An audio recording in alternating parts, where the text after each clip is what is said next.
the satellite got hit with debris, and it might have hurt one of the panels on it. So it's not getting enough power. They're not sure if the software had a hiccup. I got to say, I've never really looked at a satellite, but it's an ugly satellite. I mean, I always thought satellites were round and, you know, had some. This is like no, they got ugly cube of some kind. They got to fit in the spot that they're given. This one's basically a two drawer file cabinet style.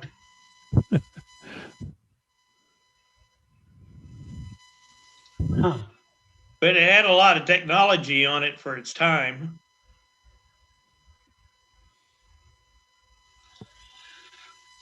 Yeah, for its time. That was 3 years ago, man. Yeah. Old man. Wow. I'm wondering. But that's true. I'm wondering if it had internal batteries that went awry, or if it was something. Well, you said it went into safe mode, didn't you? Yeah, they said it went into safe mode and then now nothing. I wonder why it went into safe mode. Because it was powered by Windows. Who else has safe mode? I mean, come on. Well, funny you should say that, because I was going to say it sounds like software to me. It sounds like it had a hiccup in the software and said, no, shut down.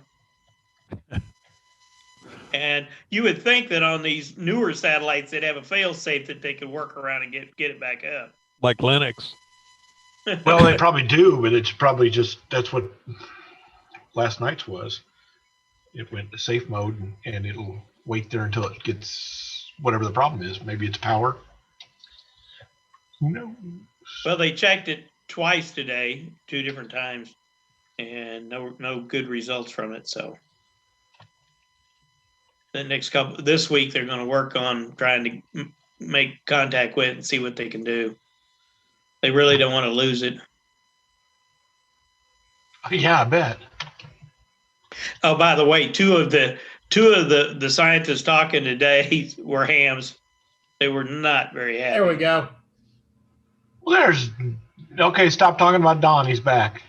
Oh, I'm sorry. I forgot it. Didn't realize it wasn't muted. No, yeah. Everything but Zoom will play through this TV speaker. Huh. Until I just went and I just went and disabled the sound card in the machine. That'll work. Two could play at that game. Okay, sorry for interrupting. No.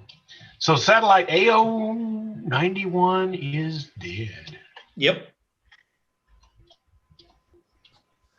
I think that's the last one I talked on, if I remember right. Well, a lot of people, I mean, it's not hard to make contact with that one. Yeah. But it.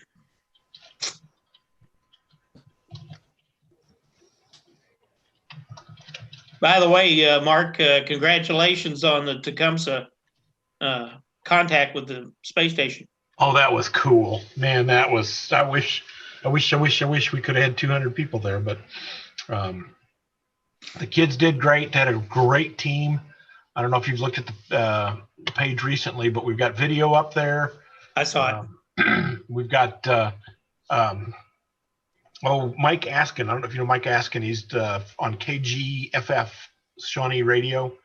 He's a ham, KEE5 something. And I sent him a press release, and he did a piece of audio Monday morning on his Mike in the Morning show. He did a 10-minute piece where he introed and then played the students' questions and answers, and then did a nice wrap up at the end. But he started it with Star Trek music. And it was like, oh, that's brilliant. Why, that was so cool to see him do that. But no, they had Billy Crow put together a good group of people, and it was one of those deals where everybody did their job, and just everything clicked. You saw the video, or you saw the piece happen? Yeah, I thought it was kind of funny at first when he was standing there trying to make contact with Sharon. Yeah. And she didn't come back to him right away, and he was sweating like, uh-oh, I'm hoping we make contact. All of a sudden, she popped in there, and you could see the relief on his face. Oh, there were probably 15 hams behind me, and audience side up against the wall. And when he started calling, somebody called out 1032 call, and he started calling. Nobody breathed in the room until you heard her voice. And as soon as you heard her voice, everybody was sucking air. It was hilarious. He was, oh. She was just as excited that she was getting to do that. It sounded like it. I mean, I haven't talked to her. I've talked to Keith Brandt. Some of you guys might remember Keith Brandt. He was a flight surgeon here. He's now down at NASA. And he said that was her first one. And Victor was supposed to do it. He's the one that's been doing a lot more amateur radio stuff. But last minute, they shuttled Shannon in there. And man, she did a great job. And man, we had like 2 minutes left in the pass. I couldn't believe they got all 20 questions in. And between the kids and her, she was just knocking them out. Yeah, she did. She did. I'm sure those kids now, maybe that'll get them to want to get into, ham radio. Well, they've got a class over there, and the two older boys are in the class, and one of them just got his license. I mean, just got his license, like less than a week beforehand. And the second one's ready to take his test. And then I think there's a third one that's supposed to be trying to get her license. But I like the girl way on the right side of the picture. Yeah. Yeah, she was. Is she related to you, Mark? Or it's always one in every group, Yeah, no, she's not, but she could be. Well, let's just leave that. We're recording, right? Yeah. Well, I mean, her attitude looked like it could be. Yeah. No, she was great. They were all great. They had 9 kids running around there and asking questions, and they did a good job. They had tables out in the big auditorium 6 foot apart, so everybody stayed safe and good. And we had I don't know if you probably saw the antenna outside. It was socially distanced from the rest of us. It was out in the field. So yeah. Yeah, it was in a good location. Yeah. Did they use a tracking program to keep the shuttle on? Yeah. And Mark probably knows it more than I can. I can't remember the name, but there's a program that all those satellites, you just put the Keplerians in and it will track the satellites. Just look up satellite tracker. Nobody was standing out there with a handheld antenna trying to. No. We had that was actually our club's donation to the effort, or lending for the effort. The last minute they realized they didn't have enough rotor cable, so I got a call that said, "Hey, I need 100 feet of rotor cable." So I ran out there and they spliced 200-foot pieces together to make a 200-foot piece. So the rotor cable that used to be in the Red Cross, running the Red Cross antenna, was part of that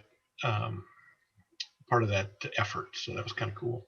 But no, there's 2 rotors out there, and it's a Yaesu AS-L system that it will rotate the. You just sit there and punch a button, and you sit back and watch it and wait for it to blow up. But it tracks, I think, from -1 degrees, like under the horizon by 1 degree, to -1 degrees is where it tracks. And the guys on the radio said, Dave said it was S3 when it did the pickup right at the horizon, and then it very quickly came to S9. It stayed S9 the whole way, just full signal the whole way. Yeah, I watched the video. I didn't catch it live. I forgot about it, but I watched the video. I was pretty impressed. Yeah, that was cool. It's amazing how little bit of power she was using. Yeah, I think that radio is 25 watts. Ours, yeah. I think we were at 25 watts also. If you've got a tall enough antenna, the power doesn't really matter. 254 miles, baby. There you go. Hello, Peter. Hey, we got a question for you.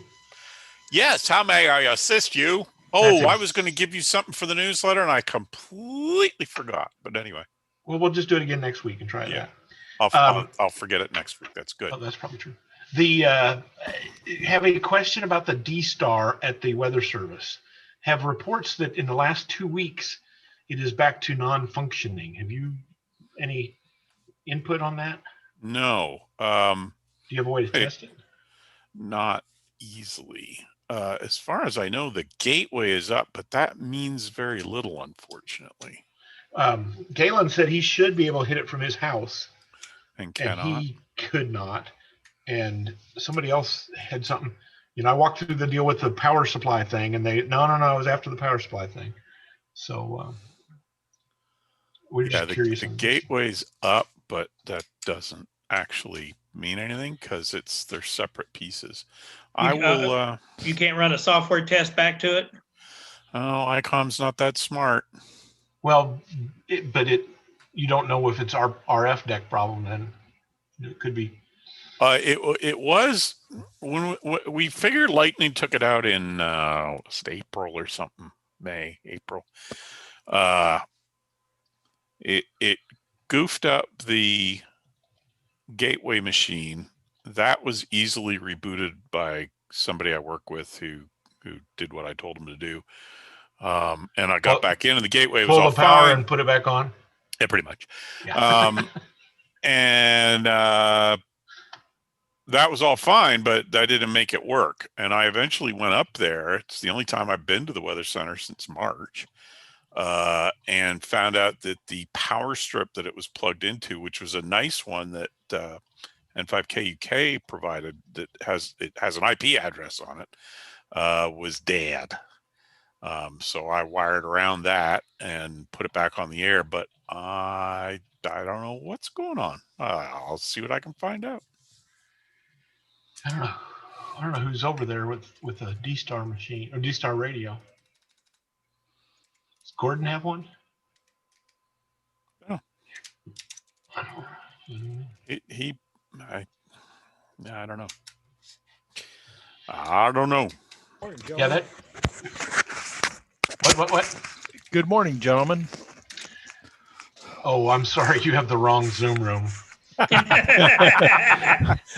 No. In this Zoom room, you need to ask him where he is in the world. It's morning somewhere. Yeah. So what does it cost to put in a D-Star repeater? I mean, what are you looking at? I don't know what ICOM's selling right now. I've got one sitting here. We did not pay for that one. We got that one on a promo from ICOM back in 11, I want to say, because Megan McCullen, K5MEM, who does the early morning weather on the Tulsa Fox affiliate, her dad runs the U.S. Trust system. So she knew all the right people, and actually Ray Novak came up when we got it, and yada, yada, yada. I don't know what they sell these days. There was we have a single module. We have a UHF module, but there were 2 meter and 23 centimeter modules, and there was a 23 centimeter data module, but I don't think they sell that anymore because I don't think they have the radio to support it. They had their ID1 for a while, but that's, as far as I know, those are gone. So today, I don't know. If you wanted to put up a D-Star repeater, there are third-party ones that have been cobbled together, but I don't know a whole lot about those. I've got one from Mike sitting here. That's, I think, UHF and VHF, and they were about. You've got his old stuff. Yeah. Okay. Yeah, we've taken it to 3 ham holidays to try to sell it. And each time we had somebody interested, and then they didn't work. And then they said, "Oh, wait, you spelled DMR wrong. You want money?" I don't know what. But the big thing there is you got to put it up in duplexers and all that other stuff. And, yeah, I mean, what they gave us in almost 10 years ago now, was just the D-Starry part. They gave us the RF deck. We could have had more than one RF deck, but putting 2 meters up there was problematic because of the forecast office stuff, and the 23 centimeter stuff would be fun, but for the one guy that has the radio, Although, you know, with the 9700s around, they'll actually the 9700 will do the data mode. Now that I think about it. So we just got the 70 centimeter one, which is fine, and the controller, and we had to come up with the duplexers and the power supply and the antenna and feed line and yada yada, which we did. There it is. Do I have this on the screen? No, I don't. No, it's your face on the screen. It's my lovely face. Well, it's your face anyway. Yeah, exactly. This is off of eBay. There's one for about $900. That's a good deal. If that goes, How many pieces? That's just the controller module, RPC 2 to 2C. That seems pricey. Yeah, it is. You'll never get that. No. But somebody may have one and want to just, you know, be crazy and stick it in there. But $500 ish would usually get this. This is the way D-Star uses it. It is a really weird. You have to smoke legal marijuana to start figuring it out. But yeah, everything was based on what they're doing in Japan, and what they're doing in Japan is completely different from how we do things here. And this is a control module, and that device connects to up to 3 UHF, VHF, or 23 centimeter. And I think I've got the UHF and this module is what I've got here. Okay. And that's what you have done at the Weather Service. And last I've seen them, they're about $500-600 a pop is what they're running for those. And that includes the radio. The other device that's not here will have the radio in it, and it uses a funky IP system between all of the different devices. God, it's awful. It's great if you live in Japan. I understood it's big in Japan. I understood at one time. I can't do it anymore. No, when they finally came out with the second revision of the software, it got better. There are a fewer hoops to jump through, but I had the gateway running on and then you need a computer in addition to those two things. I forgot about that. And I had it running. If you want the gateway, yeah, I had it running on a Raspberry Pi, and you can do that. The ICOM folks says it's never been done. Yeah, ICOM doesn't know what to do with D-Star, and they haven't known what to do with D-Star since it came out. Basically, they're all nice people, but they have no idea. And it was up to guys like Megan McClellan's father and another group down the Texas Interconnect team that sort of figured it out and cobbled something together that works. And somebody came up with D+, which is what gives you all the reflectors, and that made the system pretty well usable. Well, that's one of the things I like better than I like DMR is right there in my radio. All I have to do is scroll to what reflector I want. I'm there. Yeah. Yeah, I'm logged into the gateway now, trying to see if there's anything useful here. I'm not seeing anything useful, but you know, I know people have been using it recently because I see them show up in the logs. Oh yeah, where's the traffic logs? What do you see there? When's the last time it used? It's all divided into different pieces. So. Well, you're an IT guy. Fix that. Do that. Yeah. Well, no, Make it work. This is the fixed version. Make it happen.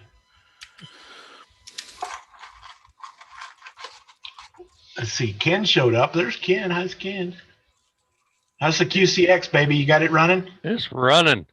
What was your problem? Okay, wait. I gotta think. It was 2 resistors backwards. Got it exactly. The 180-degree signal out of T1, ugly T1. Invest a lot of time in that anyway. Yeah.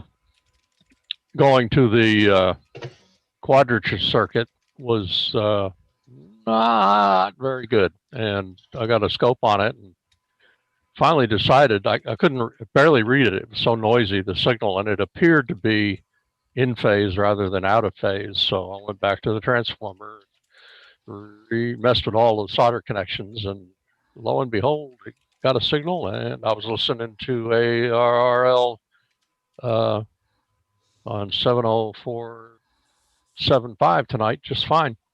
So, really? So working. So you had the wire. You had to switch the wire phase, or just add another wrap. I didn't. It was a bad connection. I think it was a bad connection on one of the legs. The secondary that feeds the quadrature Biden moment. Anyway, the detector, the discriminant, whatever. It's not that, but that signal it's supposed to just be 180 degree out of phase, and it's a center tap winding. The two of the windings are center tapped, and they're biased at half a 5-volt nominal at the center tap, and those two signals are supposed to go out 180 degrees out to the chip, and they were not. You can read that. They were not a signal you could even see on the scope for all of the crap and noise on it. When I got it cleaned up, it was much clearer. The signal was, and the phasing was correct. And that would be right at top left up here. Yep, upper left, right. Yeah, if you can see my pointer, I'll point you it out. No. Oh yeah. The secondary, the right hand secondary. The 7 and 9. Yes, has yes, right just to the right of the coil. You can see the center tap is biased with a divider circuit. Yep. And then those two outputs are supposed to be 180 degrees out of phase. And you can't tell unless you get it on a scope and try to get it synced up. And it was such a horrible signal. And he warns you that it's going to be nasty because it gets some audio feedback and some other crap in it. But I couldn't make sense of it. What I could see appeared to not be out of phase. They appeared to be in phase. It was very noisy. So I went back because that transformer he's probably a prime suspect in almost anything that doesn't work when you get in here. Yeah. And resoldered I had to take 2 windings off the large winding, the top left winding on that transformer, in order to get the resonance on the bandpass filter to work. And when I put it back, I didn't get a good connection on that. And that was probably not giving me sufficient signal through the transformer. Anyway, so when you unwound those the other day to do tuning, I soldered it back in. Later, I went back, and it just wasn't a good connection at that point. So that was it. It was that T1 transformer in essence. But the weird part is, it would tune the bandpass, the calibration functions, the built-in calibration functions. The bandpass would max out. It would peak correctly, and then the balance and phasing adjustments that follow all work correctly, but we were never actually decoding an actual signal. It was just the noise that it was working with. So anyway, it works much better now. Neat. The only thing I'm thinking about doing is taking that BNC connector or putting a SO239 on the back. I don't really like the BNCs, but and I don't have any antennas with any cables with BNCs except some 50 ohm RG58. Interestingly, the 25-foot piece of RG58 that I was hooking in order to get the various pieces of BNC hardware that I had to enable me to hook up the scope and the dummy load. And the dummy load has a diode and cap to give you a DC analog of the power. There was a 25% loss in a 25-foot piece of cable. It's a very significant loss in RG. Sorry, how many dB? I had 3 watts. If on one end of the RG58, I had 3 watts going into the dummy load. Okay. And I went back to the output of the radio, switched wires around, and put the scope pickup on the. You're looking for about 40 volts on it, and put the scope pickup on a T right at the radio itself, and I was getting a full 4 watts measured, and the it would appear to be 3 watts at the other end of the 25-foot piece of cable. Anyway, Okay, I thought you said 25 dB. No, 25%. 25%. All right. 25%. That's what is that? That's two. Half would be 3 dB. I'm on the minute. Anyway, yeah, 25% loss. Well, that's a dB and a half in 25 foot. That's yeah, still a lot. That's about right. But that's still a lot for just 25 feet. What frequency? 7 megahertz. Yeah, for 58. Yeah, I wouldn't expect that high on. Yeah. RG58's not very good coax, but it's 7 megahertz. No. It is. Yeah. It's significant enough to make you want to use good cable, better cable, and short cable. But it was very measurable. And if I took the coax out and I direct connected the dummy load and used the DC analog power reading off the back of their dummy load, it's a QRP dummy load, it reflected the same thing. That's at 25%. It's off a little to scaling on it on the DC analog reading for power is a little low, but the ratio is about the same. So that was just interesting. What'd you end up putting for total power out of that thing? Well, I was happy at 12 volts to get 4 watts, which gives me about 5.2 at 13.8 volts. Well, that's right on spec. So yeah, it's right on spec. So I'm very happy with that. And the features on that little thing are really surprising. It has its decoder. Really, if you set the speed, and you can do it with one button and a turn of a knob, you set the keyer speed to what you're listening to, you get it really close, it decodes pretty good. So not perfect, but decodes the audio for the actual Morse code for you. And you can set it to decode transmit or receive or both. So if you're when I'm learning, I can watch and see if I can send code it can decode. If it can understand me, I figure the other guy can. Right. Well, maybe. You're at least putting out good enough code is the right way to say that. Yeah. And it's got, I think it's got 16 memories for frequency memories and 12 message memories, and a few in a practice mode. You know, you can just sit there. It's a pretty cool little box for $55. So that's what I was just going to ask. What you ended up with? You have $55. It gives you radio. That's the radio. I bought it in the case was 20 or 25. I forget. And then your time at $75 an hour. That doesn't count. Oh, okay. Who's going to give him $75 an hour? No, that doesn't count. Well, that doesn't count. That's what he's worth. I didn't say give it. That's what he's worth. It was a lot of fun. No question. It was a lot of fun. No, and now they've released the mini. And if I saw something about that, but I didn't understand. If you don't, the mini is a pocket size. It's a cigarette package size pack, a little bigger maybe, but not much. But if you take and consider everything that they put in it, it's an amazing little radio. Go look at his release, YouTube release video, and the guy's a genius. He is. It's beautifully packaged. Anyway, you know, anybody could do that if they had skills. Yeah. It's very, very, very nice. Oh my God, that's a Peter Core radio. Look at that thing. I ordered the AARL book on electronics, and I'm going to be a genius at that here shortly.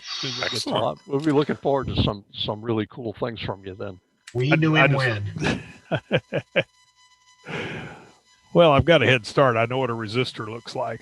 There you go. And you know which way to put it in, which obviously I didn't, since I didn't know they could be put in backwards, honestly. only for aesthetics. Yeah. So this thing, I mean, that little thing is in the guy's hand. It's the exact same radio. It has the exact same feature set. With the only addition, basically, is that you can turn the backlight off on the display, and it's a yellow type that's daylight. You can read it in daylight with no backlight, which is if you want to take it out QRP backpacking. That's got the same power out. Same 5 watts. Same everything.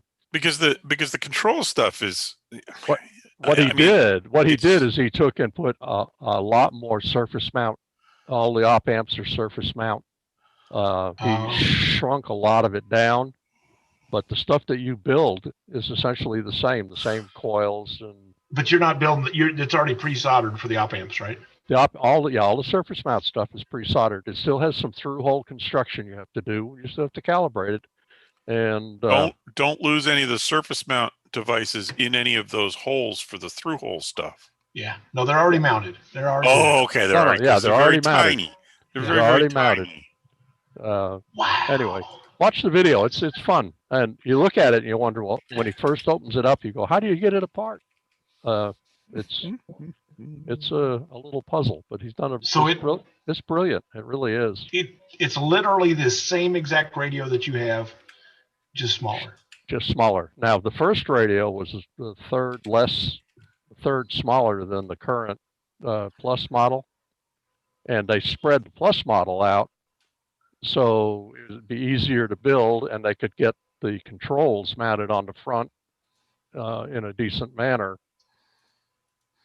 And the Plus has an experimenter board where they provided jumper locations to jump across to an experimenter board where you can pull up various portions of the circuit to the board on top, cut a trace below and do something with it, and then go back down. And so it was built to be an experimenter's box. Oh. Now this one, the Mini, is really built so you to can take put in out some on kind the trail. of like data or something. That is scary. $55. Now does the case still $20? Yeah. I think it is. On this? 20 or 25. I think it's 20. It's still under $100, about 100 with shipping. I paid a little over 100 because I ordered the dummy load kit with it. And you can get an improved time base with it if you want to just replace a basic crystal. There's a lot of things you can do with it. It's a pretty amazing little radio. The guy's brilliant. He is. But that's real tempting for the under $100 to go ahead and get one on and build it on another band. Build it on 20. Oh yeah, that'd be a good idea. Thinking Santa might have something to do with that. Yeah, that's not a bad idea. Hey, Mark, can you post a link to that to the chat? That's not a bad. Yo. Yeah, if you just go, it's QRP Labs, QRP-Labs. Yep. Hang on, we'll get one there. Yeah, if you go to YouTube, QRP Labs Mini, QCX Mini, and that'll be. He does a pretty good job. He tears it all apart, puts it all back together, so you get to see how it's built. Okay. Yeah, I didn't catch whose it was in the first place. I'm sorry. Yeah, QRP Labs. QCX is the QCX Mini. Yeah, if you just do QCX Mini on YouTube, you'll get it. Yeah, I'm there. It's in the chat room. Okay.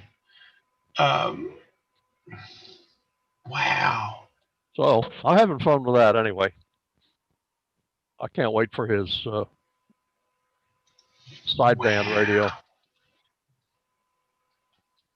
This one's CW only, or yeah, this one is. This is single. Yeah, this is CW only. Single band CW only. But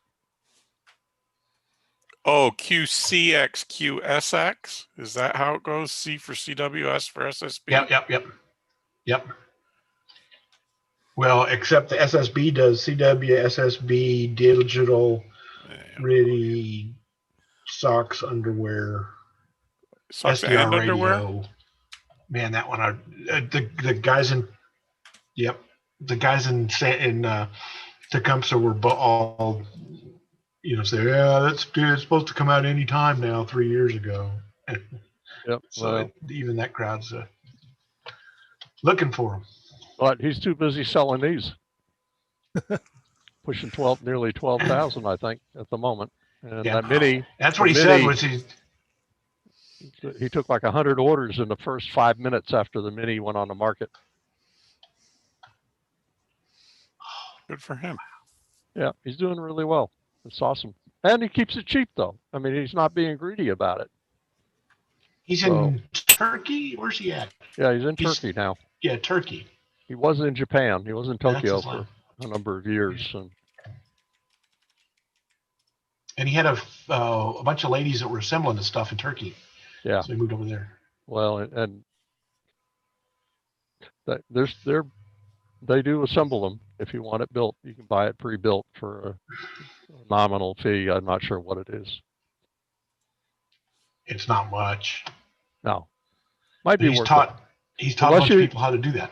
Unless you enjoy just fiddling and piddling with the circuits and playing with them, then that's something to consider. You get it out of the box and it works. But cool little radio.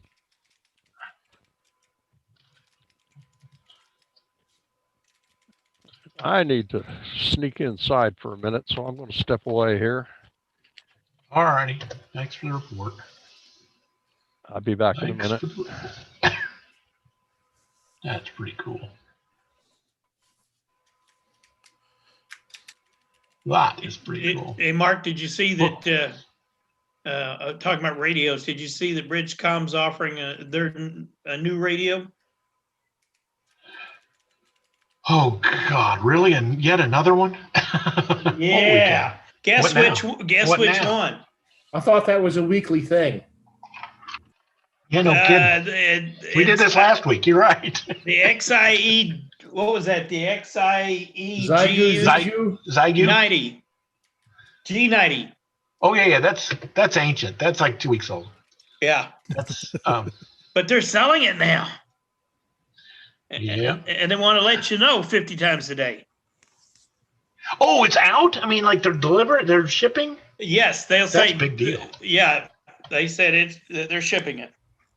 They even got a video on their site to show you them opening a box and pulling one out. Yeah, that's a big deal. That's what one of the guys in Tecumseh said. Well, I don't know. It's a 20-watt radio. I don't know how good that is. I just took my Yaesu and dialed it back to 20 watts, and then all of a sudden I realized, if I put it in front of my amplifier, I still get 800 watts out. That's not bad. Yeah, well, when I was in England, and I just had 10 meters at the 25 watts the Uniden 2600 put out. Oh yeah. I worked all over frickin' Europe and even down into the Med. Wow, and into Russia.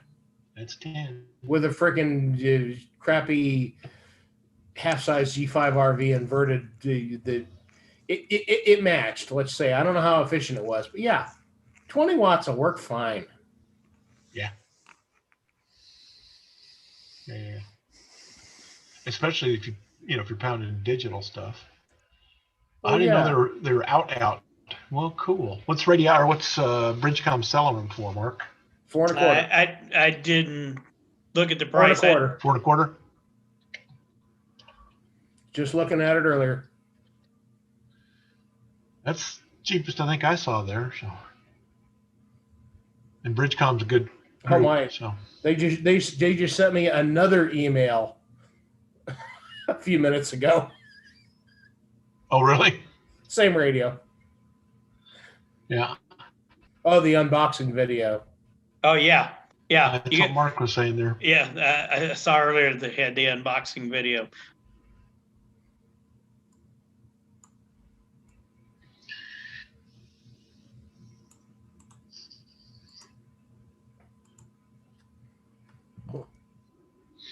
So that's 425. And how many bands will that do? Damn it. No. How many bands will it?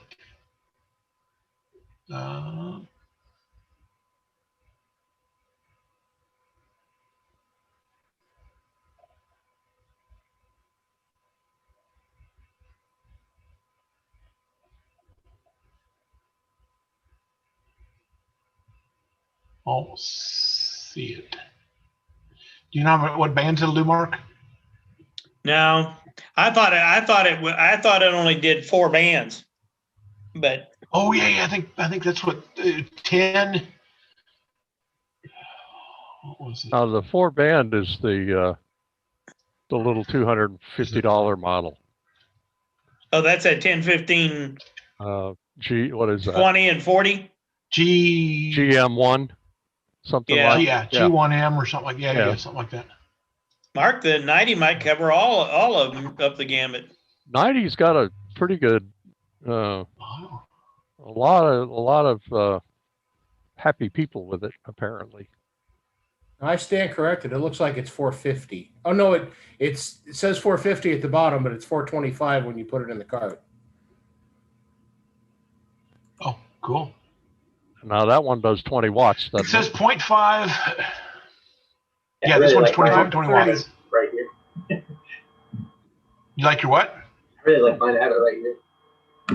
You have a G90? Yeah, it's right here on my desk. It's the. Oh, so you've got G90. so that's. I thought that was one. It wasn't out yet. No, yeah, the G90's out. What bands does it do, Roger? It goes from Roger. 0.5 to 28 megahertz. Dang. Everything So- between there? Well, Yeah. Well, probably not there's, the AM broadcast band, but yeah, and you can broadcast in AM, but there are like restrictions. Like I can listen Yeah. to CB bands, but I can't broadcast there. It stops me from doing it. right. Although I did see them live, but I would never. That's a deal breaker for me then. Wow. Good. So you like it? Yeah. Have you hooked it up to an antenna yet? Yeah, I have a 50-foot center fit dipole in the backyard. It's like 15 feet up. So I have a ferrite, circle thing. I forget what the word is coming in. So we're making like a choke for it this weekend. Cool. Yeah. And it's got a removable front panel. That was what I remembered. Yeah, it has a removable front panel. For $500 more, they'll sell you a really fancy touch screw replacement that looks a bit more like some of the competitors. I think the Icom 7300. But yeah, for what it comes with, it's not bad. I don't know. I prefer it as a solid piece, but yeah, you can remove the front. Yeah, once the bands open up, 20 watts is the same as 100. That's real close, so not a big deal. Built-in tuner? Yeah, there's a Why built-in not? tuner. Why exactly? It also does a CW receive. It'll decode. Oh my gosh! Mark, you going to order yours tomorrow?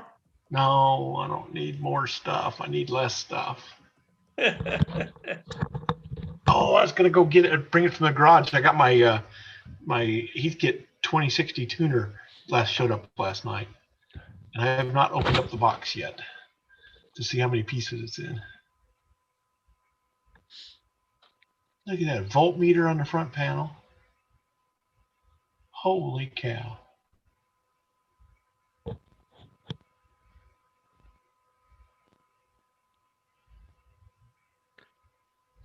Okay, so there we go. 160, it's got 160, 80. If you look at the mic, 160, 80, 40, 30, 20. It goes to 30 megahertz. Well, I don't know if that means Yeah. all the transmit bands are there. Yeah, 20, 17, 15. The hell's 24 megahertz? 12. 12. Oh, yeah, it's another one I don't use. Yeah. 12, 10. Oh, it does. Oh, well, of course not. Of course it does 6 meters to VHF and UHF. Of course it does all those. Did you say 60 meters as well? Not 60 meters. I did not see a 60 meter on Okay, there. it skipped 5 megahertz. Okay. Just curious. Yeah, because 474 it says 0.5, which is 500 kilohertz, which would be above 60 meters. So just on the edge. I think if I remember right, there's a way you can bust it so it will receive down in that area, but it won't. It's probably a general coverage receiver. I mean, yeah. What isn't these days? But it's got 6 meters, 2 meters, and 440. I'm Sure, not why sure not? about 2 meters and 440. Mine, I haven't figured out how to get mine into those 2 minutes. Well, just punch the mic on the mic button right there. Just punch it. They'll get it. Just go for it, man. Of course, you got to put in a different antenna. But Yeah, that's I wonder what it's got for antenna outs. Wow. Man, this is the days. These are the days to be buying a new radio. Isn't that the truth?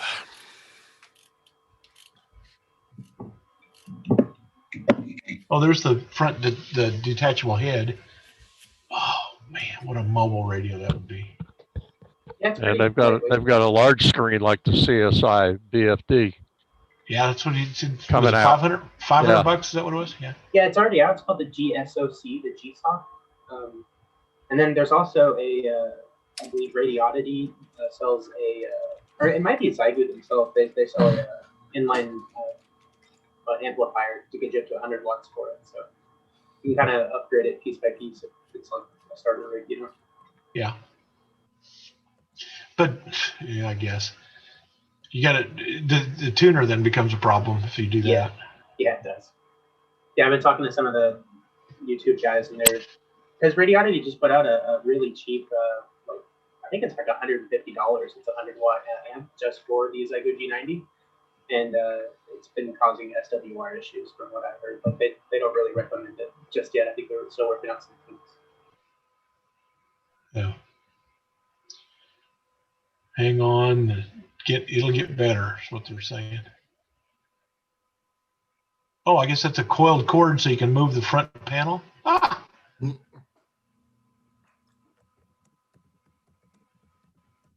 Man.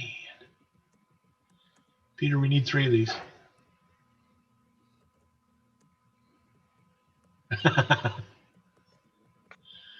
Oh my gosh. So who's got anything else broken or torn up or needing help or wanting to brag or something?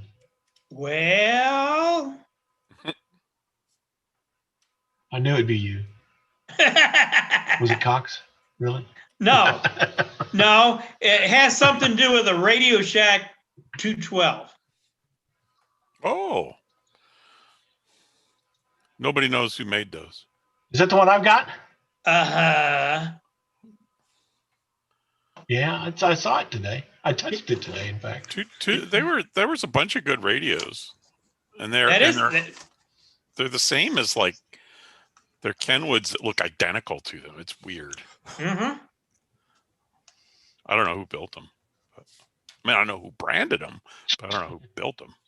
Where somebody's bought Radio Shack, they're going to start making stuff Yeah. again. Yeah, 2 guys from Texas. Well, that's right. You're the one that told me that, Mark. I forgot. Yeah. Yeah. Two entrepreneurs from Texas are actually going to set up Radio Shack like their father's heyday in the 70s and 80s. Okay, that's great, but they're going to fail because nobody can repair anything.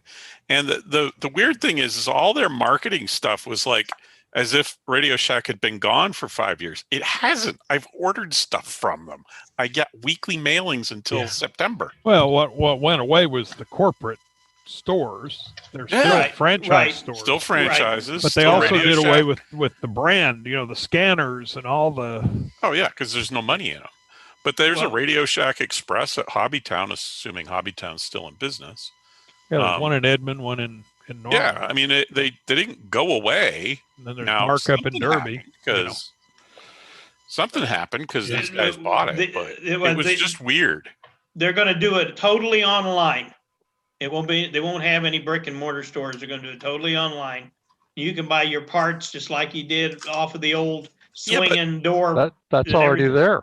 But that's already been already there there, since yeah. the stores disappeared. That was the weird part of their PR. Unless they push. start selling stereos and speakers and TVs and all the stuff that went with it. Optimus brand, speakers. yeah. Yeah, sure. Yeah. Well, that was a lot of their bread and butter. I mean, they got you in there with the components, but you bought their stereos. And Yeah. I have a realistic linear track turntable, which, as far as I can determine, was made by Pioneer, and it still freaking works great. Yes, there's a problem with that though. Nobody sells records anymore. They're back. Vinyl is back. Vinyl is back. God. You guys should all definitely. You should all definitely invest in this winning project here. No, you know something? There is a big comeback in vinyl. Sarah and I Yeah, put it right it's really Yeah. the vinyl. Yeah, there probably is. Recall that yes, sales may be they'll do this. They'll say, "Oh, vinyl sales are up 50% this year." Well, yeah, because they sold 30 last year and they sold 45. Actually, Yeah, but I'm talking. I bought this turntable back in the '90s, and you were late. You were late to the party then. Pioneer couldn't sell them, so they sold them to Radio Shack. Actually, I might have. I take that back. I might have bought it in the '80s. You know something? But I didn't even buy it new. I bought it used. I thought that whole thing was there was all these articles everywhere. That's like Radio Shack's back. It's like what didn't go anywhere. The store is closed, but who cares? Weird. Very, very weird. That was the whole deal, though, Peter. That's what's coming back is the stores. Except they're not. Yes, they are. Well, then they're going to fail. No. Well, why don't you try again? Yeah. What were they doing? They were doing some limited presence. I'm sorry, I'm interrupting somebody. Yes, but go on. Hey, everybody's got to be good at something, and that's what I'm good at, okay? But I thought they were doing a limited presence in Hobbytown, USA for a while. Yes, Radio Shack Express. Yeah. Assuming the one on Main Street is still open, they've got a whole rack. And not even every big town has a Hobbytown, medium, especially medium-sized towns. They don't have a Hobbytown. No, they don't. Well, Mark up in Derby told me, they have a big warehouse in Dallas, and he carries way more than the Hobby Towns does. I don't know. Oh yeah. Well, he's a dealer, so yeah. Well, Hobbytown could, they just don't. I mean, they have this access to the same stuff. The Hobbytown guy here said that Radio Shack gave them a list of their biggest sellers, and that's what they start with. And he was going to just keep ordering whatever sold. He was going to order more of it, which is it's kind of like Microcenter doing Raspberry Pi stuff. They, but there's not a Microcenter in OKC. There's not a Microcenter in Indy. There was one near me when I lived in Chicago. One in Dallas. Yeah. We had one in Cleveland. We had one not too far from me in Kansas City. Yeah, there's one in Cincinnati too. Yes. Those were nice stores. Thank you, but John. Those were nice stores. I don't know how they're doing these days. Good excuse to go to Cincy. I need a new computer anyway. There you go. You can order those online. I'm just saying. I wasn't impressed with the one in Dallas at all. I mean, I couldn't get anybody to help me with anything. Wasn't it like a big grocery store kind of attitude? Kinda. Yeah, I actually worked up the street when the one in Dallas opened, and I can tell you, when it opened, it was like mass frenzy. Oh, yeah. And they had some insane cheap prices, and I spent way too much money there. and then when all the hoopla was over, they raised their prices, and they were just like everybody else. So everybody went back to Fry's. I was going to say, Fry's was the same way. I mean, you couldn't get in the parking lot, and last time I was there weren't 10 people in that whole huge store out there. We got a Fry's in North Indy, and haven't even been there yet. Don't bother. Just don't bother. We got one open when I lived in Chicagoland.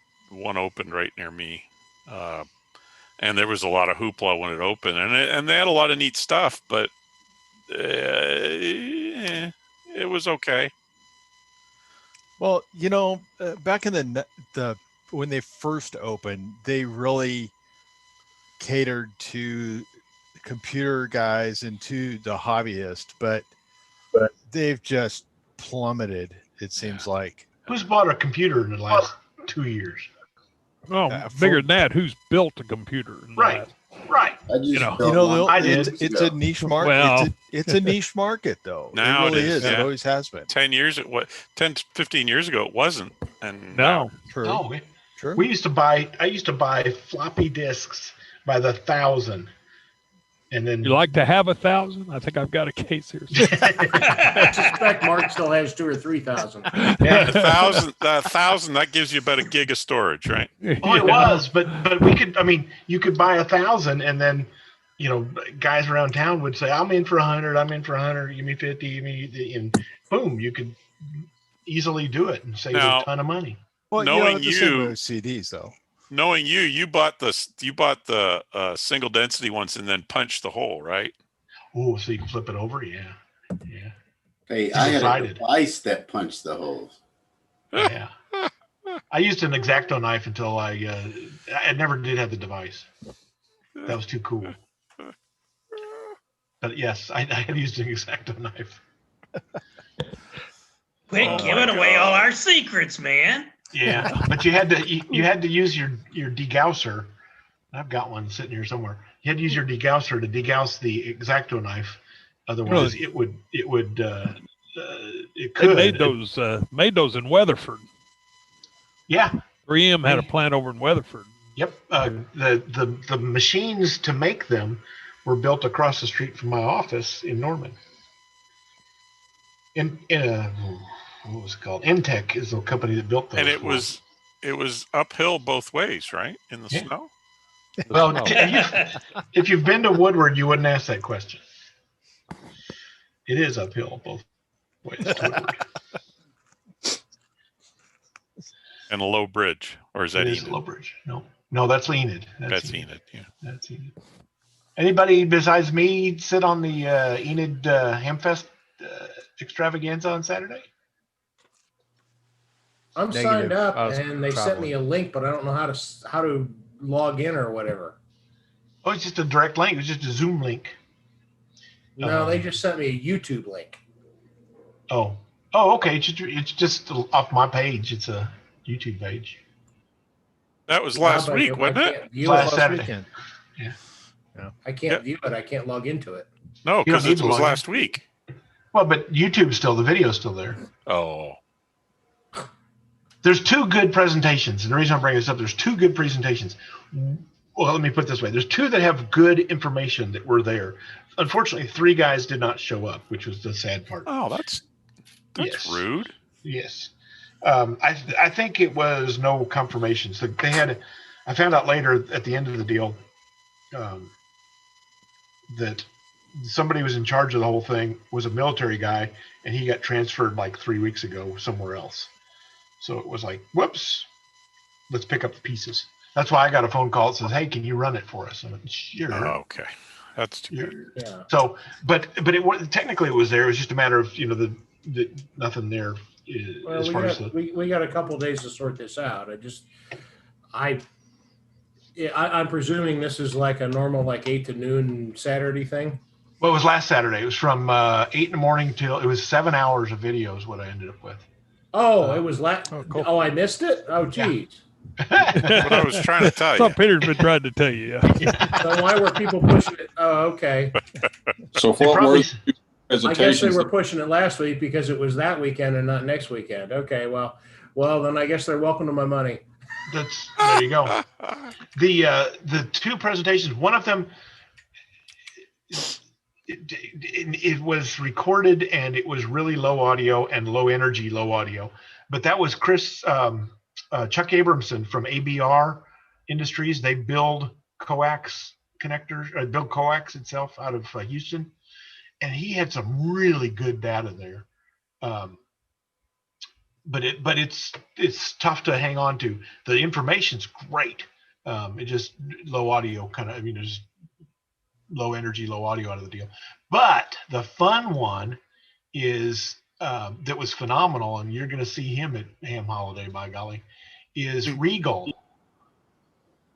You know who Regal is? Regal, R-I-G-O-L. Regal, yes. Did you put these on somewhere? These are on the YouTube channel? Or These are on the YouTube channel. Yeah, they're on the YouTube channel. And he had all of these cool toys, and they were like in the $2,000 range. What used to be $40,000, you can now do stuff for $2,000. And they have some stuff on their scratch and dent sale that went on today that is 40% off a list. So if you're looking for a piece of techno gear, test gear, and this guy went through all of the pieces. This is an FM station that you can do time domain and frequency domain. Sure, why not? You can measure power, real-time power stuff. He talks about how the thing is. That guy was just awesome. That Chris Armstrong guy. We're going to see him again. Well, that was the Regal. Yeah. Their little scope, 200 megahertz scope is a bargain at like what, $450 or $380 or something. It's a nice little scope. Who was saying they had a D-Star radio? I forget who amongst you said that. Me, Sam. Okay, because several of them actually. I patched and rebooted the gateway, and I sent email to Ken N5KUK. He can get into it now, and he shows up on the log and all that stuff. So, oh, good. Well, unfortunately, I can't hit it from here in Piedmont. That's the problem. Oh, you're in Piedmont now. I can't test it. I can't hit it from East Norman, which unfortunately I know the people that run it, and that really annoys me because I'm one of the people that runs it. Yeah. So, Gayland, we should send Gayland a message to have him try it. Tell him that you rebooted it, because he was the one last night that he said he should reach it from his house. A couple of months ago, we were south of Norman, and I tried it and it hit it, and then I could talk to it all the way up to about Shields on 35, and then I could hear it, but it couldn't hear me anymore. So sounds right. I'm impressed you could get that far, because the antenna situation is suboptimal, as they say. So we need to fix that as soon as. I know we do. We got there's a long list of antenna stuff we need to do. So. Sugar. No. Sam, what repeater are you using? I've got a couple of D-Star radios. And I use my hotspot. I've got a open spot 3 that I use, and now I don't have to worry about repeaters just anywhere, as long as I got my cell phone to hotspot my hotspot off of. I love that. That's not ham radio. Oh, it is, because I got a radio talking. It's crossband from 2 gigahertz to. Well, it's as long as there's a radio involved. I mean, it's.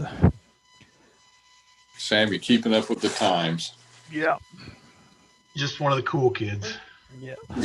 Well, we've got pieces to get that D-Star repeater to be better, but access is an issue, and there's this whole pandemic thing, and yada yada yada. I mean, let's just face it. D-Star as a whole, there's the repeater, but once it hits the repeater, it goes into the internet. So correcto. So it's not radio. Yeah, DMR is the same way. Fusion's the same way. Yeah, I understand. If you're talking back and forth on the same repeater, that's true. Very old fashioned, but you're right. Yeah. The man speaking there has a D-Star. So there's Larry. Don't you have a repeater? Yeah, Larry, did you hear what Peter just did? Peter. What did Peter just do? Okay. You updated the software. Don't you remember listening to yourself? You updated the software and rebooted the gateway, and Ken Brown was able to. Oh yeah, I don't think that was. I can't believe the two are related, because the gateway has so little to do with the RF on that. Well, but maybe something was wrong. But possibly, but the fact that Ken could get into it is the important thing. That means the RF is working for some people at least. So right. Which is good. That's a good thing. Mark, back to the ham festival. How did that work with the vendors on Zoom? If the vendors would have showed up, it would have been great. Oops. I think that was that coordination story again. The cool thing is, I wanted to do that for Ham Holiday, but the Zoom software would not let the user change rooms. They had to be in the main room or the one that was selected for them. Sometime between now and July, I don't know when it was, I had complained to Zoom and said, it'd be really nice if you could pick your own room. And the guy went, oh, that's kind of a cool idea, but we're too busy working on security right now to do anything like that. But somehow that came out and you could pop between the rooms. So I had 6 rooms built and people were bopping back and forth, but there was nobody. It would have worked fine, but the vendors didn't show to stick in the rooms. So vendors were tied to their raffle drawings. Did that not happen either then? No, they all sent their product. They just didn't show. No, They had a lot of good prizes. A lot of good prizes. How do you not show up for a Zoom meeting?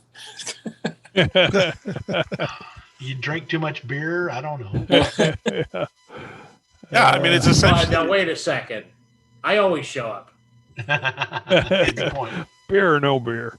It's Yeah, and I've got my glass of scotch here where you can. There you go. Yeah. Cleverly disguised mug of coffee. Maybe. So, Coffee. what was attendance? Probably on the order of 30, 40, somewhere in that range, total folks involved. Oh, that's disappointing. What do they have when it's a live event? They have a big. Enid has a pretty good ham fest. Well, Probably last year 100. there was at least a couple of hundred when I was. Yeah, 150. I was gonna say at least, and they have they put on a really good show up there. No hot dogs this year. They give free hot dogs normally, but when they asked me to help them out, I said, "Do I get a hot dog?" And they said, "Sure, you make whatever you want." Hey, there's Gayland. Hey, Gayland, see if Hey, you there can he is. see if you can hit the OU D star. I have a report from an observer that it's answering RF again. Let's see here. Part of this is I have to remember how to do it. Oh, wait a minute. I completely understand. Hold on, this is a whole different story from last night.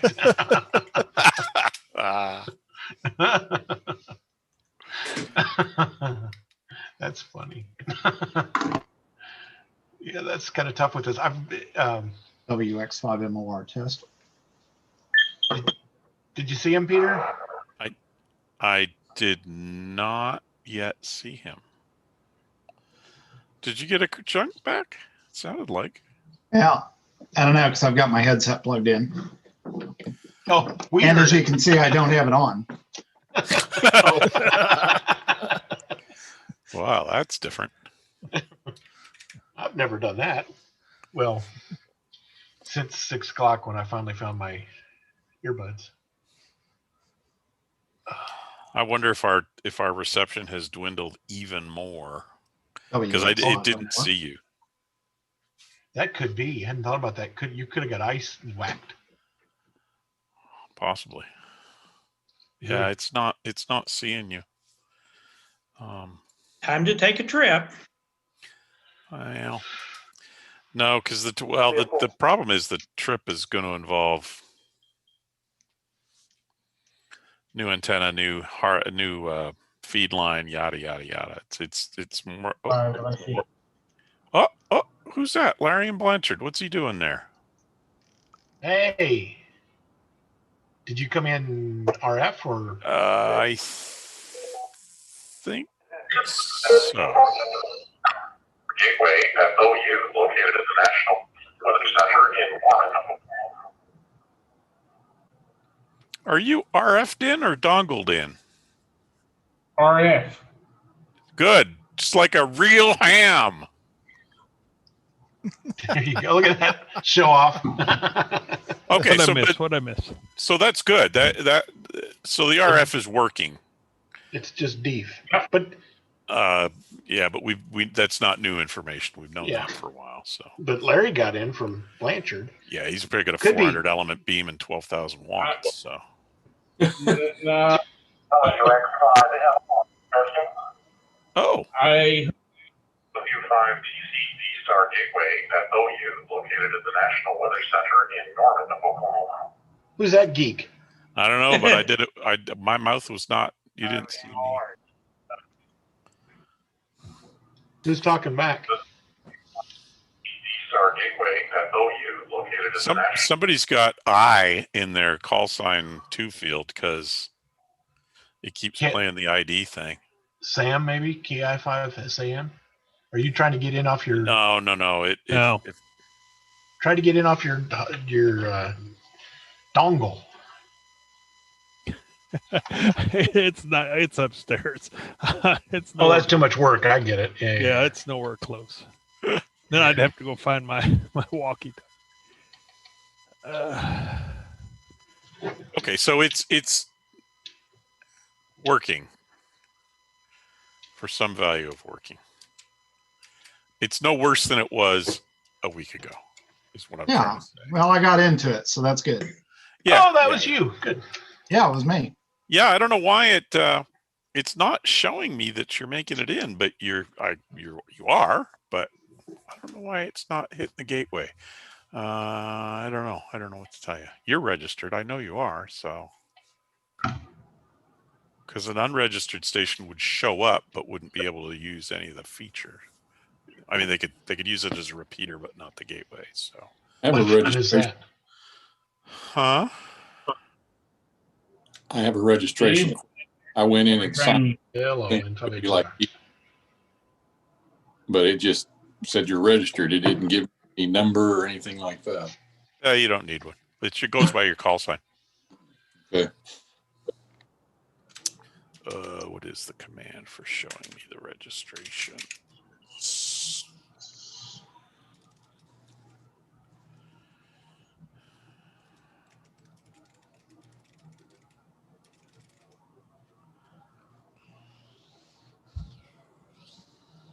So, Larry, what are you working on out there tonight? Anything fun?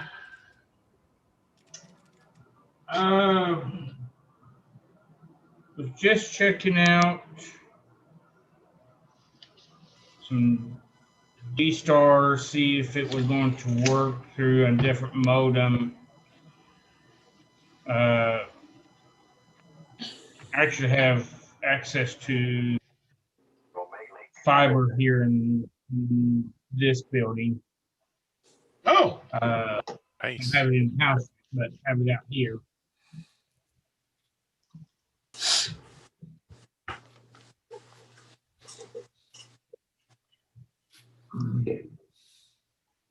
so you just move the D-Star over to that that network? No, I haven't. I will probably wait till we have it in the house. That way I don't have to reconfigure everything for a few weeks. Got and change it all back. Got it. Hey, Peter, did you get an email from me? Yes, I did, and I was composing a reply, and then I got distracted, and then blah blah blah. Okay, I just wanted to make sure you got it. No, I got it. Yeah.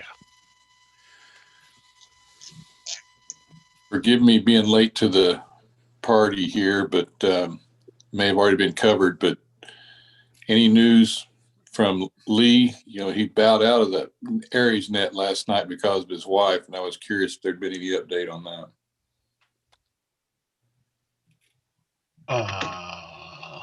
Aries net last night. Oh, on the DMR net? Really? Yes. Apparently she has the COVID and has been going downhill. She was running 104 fever, according to, he came in, went through the initial protocols, but then asked somebody to cover for him. And gentleman out of Broken Arrow stepped up to the plate, did a good job. But I'm concerned about his wife, see how she was, if she was faring any better today. Anybody heard? We were on with him on Zoom right before that and didn't know anything about it. Oh. No, you didn't tell us. Yeah. That's unfortunate. Well, So no, you're not. You're early to the party, brother. Yep. Anybody hear him on the MacNet this morning? No, I did not. Now, were you in bed or were you listening to the net? I checked into the net and I was listening. I guess that could be both, couldn't it? You could have been in bed checking into the net. All the above. I don't know where my bed is. No, I hadn't heard that, Lyndle. Tomorrow night we have that class, the Wednesday night class, so we will see what happens there. Gayland, are you good for the next week for class? Did you get my message? At the moment, I am, yes. That's assuming that we don't have terrible problems on Tuesday, which I'm not expecting. What's Tuesday? What's Tuesday? Yeah. Oh, yeah. What do you know? Peter, you need to know this. The Site 8 of the Oakwind system on Tuesday will go away. Bye-bye. Oh, okay. And it will come back up in P25 mode as Site 2. Oh, is that all? I thought it was a tornado or something really important, Gayland, that we all needed to know about. You know? No, that'll be it. Though I'm sure it'll be crunchy. You know, chances of it going off with 0 hitches is pretty limited, but hopefully. Okay, I got $5. Who wants to bet on this? Well, no, there'll be glitches, but I don't think it'll be any showstopper. I mean, it's not. Gayland said it was 4 minutes. Pull out 2 antennas, put 2 more in, and you're done. That's what his money. Sure. There's only 8 million lines of software, but yeah, I mean, sure, that's all it is. Oh, they've already got all that done. And I know. All the equipment's in. Sure. Are in place. So literally at the cutover, let's see, they're going to take us offline. Now let me back up on how I said that. They're going to take the link between the prime site at Oklahoma City and Tulsa down for about 5 hours on this Thursday, so that the core can discover the new stuff, and then they've got a little bit more of optimization and that kind of stuff to do. And then Tuesday, yeah, just optimization. Well, they've already got most of that done too. But Tuesday, then they'll take the system down. They've got STs at all 5 sites that will literally unplug the coax from the antennas to the current Quantars and move it over to the GTRs, and we'll be back up. They're expecting literally about 10 minutes. Yeah. Sure. I now see. Hey, I now see why I should read the slides. Gayland, you need to know Peter is in a very negative mood today. Radio Shack's going to fail. I mean, just take everything he says with a grain of salt. Wait a minute here. Peter works in IT, so he understands, and I empathize, Peter, because I also work in IT. Yes, someone's going to plug that cable in wrong. Probably going to plug the antenna cables together. Sure. I mean, come on, let's face it, it's going to happen. Just reboot. You just swap the cables. It's fine. Just reboot. Fine. Yeah. Fine. I'll tell you what will happen. There will be a whole bunch of end users that have either missed a radio in the back room, or they haven't paid attention or whatever, and then all of a sudden their radios aren't going to work, and they're going to be screaming, "Oh my gosh, my radio didn't work!" I guess. Yeah, that's a different kind of problem that you just. There's no money on that. That's a solve that problem. That's a standard user problem. Yeah, you can't. It's unfixable. Right. That's a PBAC. It's right there. I talked to one of the programmers today. One of the programs are subscriber units, and he is headed to Frederick because they discovered 5 ambulance. The same thing's happening on the Lawton site on Thursday, week from Thursday, and why not? They discovered, oh my gosh, we've got 5 ambulances that won't be able to talk. Well, you're right. So they've got to get, these radios don't even have P25 flashed into them. So he's got to flash the radios and then build the new code plug for them. It will be fine. It'll be fine. I'm glad y'all brought this up because I was wondering if anybody have any experience with the Uniden scanners. Tons of experience, but are they worth? But I have not. Which one are you looking at? The SDS 100 or 200? Yeah, that's the one you want. Some reason my Radio Shack has gone dead. They're deaf. Or is everything just shut down? Everything's shut down. Yeah. Yeah. It's just old. Or it's because Radio Shack's back. No, they changed all the protocols around it they're digital now.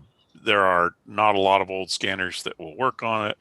Norman is on a new digital system unrelated to the state, but patched to the state. And the Oakwind node for Oklahoma City, which is, how many sites is that, Galen? 6 or 7? The Oakwind? Sites? No, the Site 8, or what used to be Site 8, is multiple physical locations. 5. Is it 5? Okay, yeah. So you have one of the Unidens? I don't have the SDS. I have a 436 HP, and I've got a couple 996 P2s. And I've got a 200.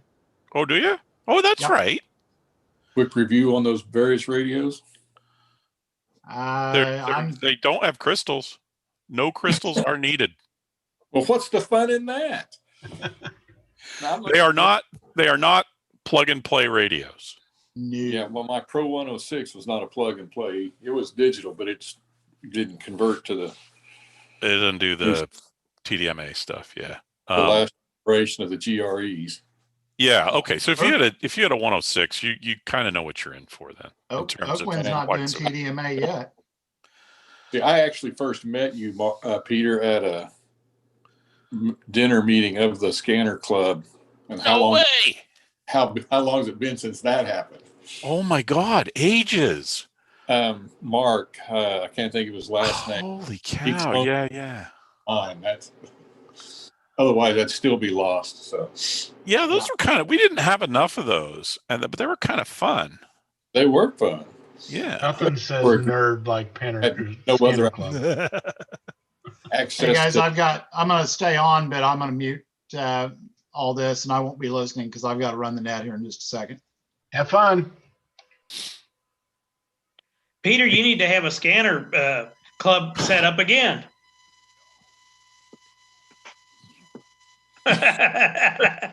Got so little going on, Peter. Yeah. Yeah. I mean, hey. Scanner. It's fading into. It's getting lost in the background, Sam. Well, I can't see myself right now, so I'm gonna. Oh, that's hold that up again. That's programmable. Lean yeah, forward. It is. Yeah, but those are. I like those ones. They were neat when they came out. Is that that's the Radio Shack version? Okay. Yeah. They. Uniden OEM'd a bunch of stuff for Radio Shack. Pro 2026. Oh yeah. Yeah, and in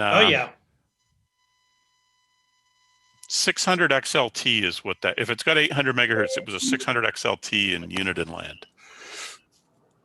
They were nice when they came out. They were pretty much state of the art when they came out. Yeah, but the state of the art is way past that. That changes every day, doesn't it? It's been my experience. Well, yeah.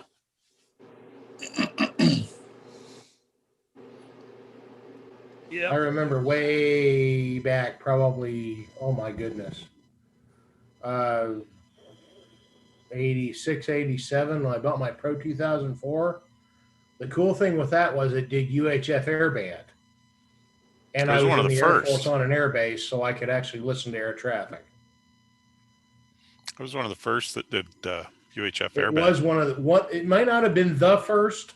I imagine AOR, pretty close. if they were somebody similar, had something else in.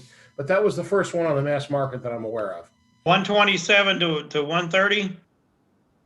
No, UHF. UHF 225 to 400 AM. Oh, Yeah, that's the military band, and of course, being on a military base, 99% of their communications were to the aircraft were on that band. So I got to listen to the air traffic controllers that I worked with every day, and I could usually tell who it was. That's fun.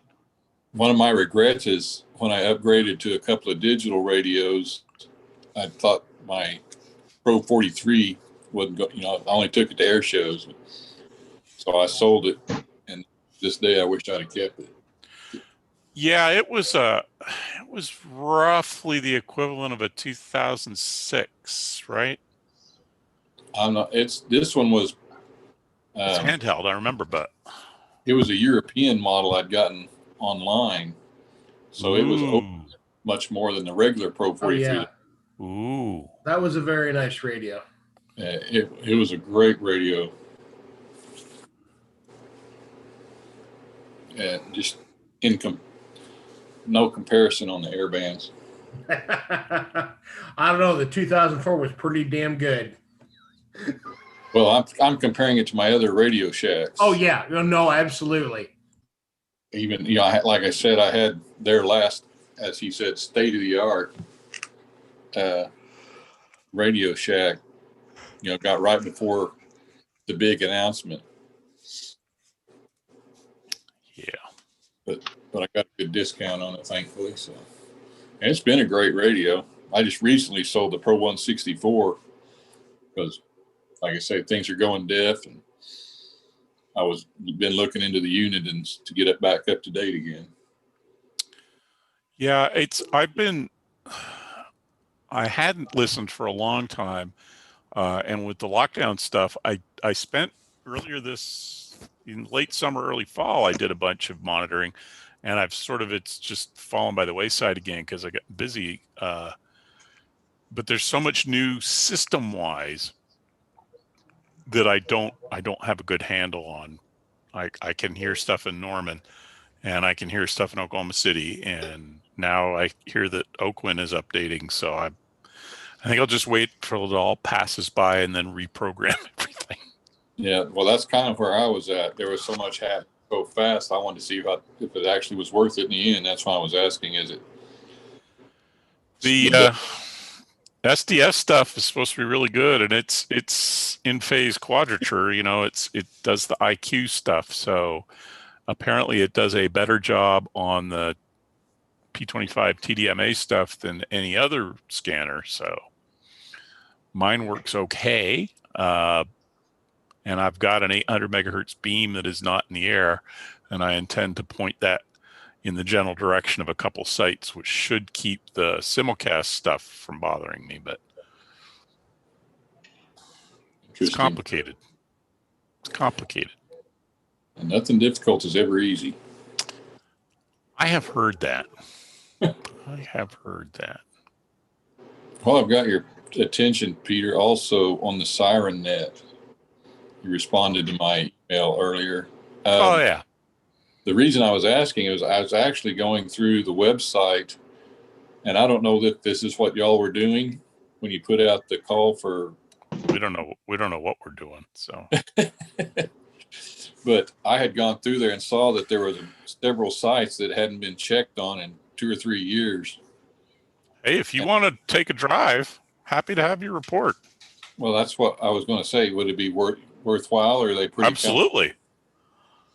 Yeah, I mean, reports are reports. I mean, we want quality reports. It's like I always say, I hear sirens isn't what we're looking for. It's I hear this siren and it is going or not going. I hit a different one every week. Of course, yeah, but you live in the boonies now, and there's only 5 sirens. But when I lived in Moore, I used to alternate between my. Oh, that's right, you did. Yeah. I used to go to a different part of Moore, so Yeah. Yeah, I mean, No, that'd be great if you want to take, because there's some stuff, you know, you might not know it's Norman, that it's so far away. And they don't have regular observers. So what do they have? 60 something sirens, and we don't have that many. 67. Yeah, we don't have 67 spotted. We do okay, but a few years ago, I sold several tracts of land on the other side of Lake Thunderbird to people, and I had to inform them, just remember, you've got to follow Norman city codes now. That busted a few sales for me, but they thought getting out there in no man's land and had freedom to do whatever they wanted. But. Oh, see, yeah, I was on a work Zoom today. We were talking about, somebody said, I was surprised to find out that Grubhub or one of those will actually deliver to me because I'm out by the lake. And we were talking about the size of the city, and there's a whole cohort of people, even in city government, who don't want to believe that the city expropriated all the land around the lake in the early 60s. They think Norman ends at like 24th Northeast or something. Well, they did, because I used to live out there. Yeah, I know. Yeah, I live out there now. And there's, oh, well, yeah, but you're not in the city. You're in the county. No, I'm in the city. No. It goes out to what, 184th? 192nd, I think is okay. Either 180th or 192nd. 184, 182. Yeah. Okay. Well, these properties were just shy of the casino out there. Yeah. And, people would say, well, so-and-so over here next door has this and such. And I'm like, yeah, they're grandfathered in. Yeah, probably. If you don't believe me, call the city. The other thing that they don't get is they don't understand that school districts are not cities. Cities are not school districts. Yeah. I am not in the Norman School District. I am in the Noble School District. They're entirely sepeate. I can give you an hour lecture on that, so I'll just shut up. Peter, I know what you're talking about. That's like where I live here. Half of my stuff is Moore, and the other half is Oklahoma City. We kind of live in no man's land here. Then you've got that Putnam city that there is no city. Yeah, yeah, that's a naming issue. But yeah, I mean they're independent local governments. City's the city, and the school district's the school district. It's not like that in some states, but it is in this one. That's the fun of in the greater Oklahoma City metro area. One of the city of Norman council folks ran for council. In the first meeting, somebody asked him, well, what do you want to do on your term at council? He said, I'm just so happy that I'll be able to help the school district with the kids. That'd be so cool to do the school stuff. And somebody said, you ran for the wrong office. That's really bad. Yeah, wrong door, man. You hit the wrong door. I had a neighbor the other day. I live in Oklahoma City, but I had a neighbor the other day wanted to know when Canadian County was going to come pick up our limbs. And so barking up the wrong tree there. Never. The answer is never. That would be never. Oklahoma City's right after they fix our roads. Oklahoma City's complicated because they span what, 5 counties? Cleveland, Oklahoma. Canadian. They Canadian. Maybe up into Logan. I don't know. I think there's a little bit of Logan, and maybe McLean even, but Ottawatomie. Oh, yeah, it wouldn't surprise me. Well, pretty crazy. Up until is that just to make ago, sorry, go ahead. Oklahoma City was the largest city in the nation land-wise. Yeah, geographically. Time. Yeah. Houston annexed a little bit and put us at number 2 or 3 at the time. So. Yeah, it's over 600. LA did that too. Hey, Ken, I sent you a message. Yeah, I always wondered if OKC annexed all that just for the tax base because. Oh, that's all. It seems like I'm just a swag guess. 60% of that land, if not more, is rural. Yeah, it's there are a lot of cities that are into the expropriation to expropriate the taxpayers, and then they tend to forget that, well, yeah, but now you got to serve all those areas, so you're not winning. Norman's just for the water. Yeah. Well, I At least when I was out on 108th Street, I knew I'd get fire. Now, police, Eventually. the police Eventually. was another thing entirely. Eventually, you'd be able to hear the sirens coming for No. 15 or 20 minutes. But all they had to do was come out from the. No, they had the fire station on Alameda at the time. yeah, it's still at 6th. Yeah. All they there's had still that wasn't as nice as it was now, but they had it out there, and all they had to do was haul ass down Alameda and come up 108. Okay, well, if they didn't know it was you, yeah. Yeah. Oh, Peter, I'm glad he didn't Peter, hear you that. were Yeah, I would probably hear them as soon as they pulled out of the garage. Well, he's rolled tonight. Yeah, Peter's in a mood tonight. I tell you. Oh no! All right. If I may have the floor for Tough a day at second. work, dear.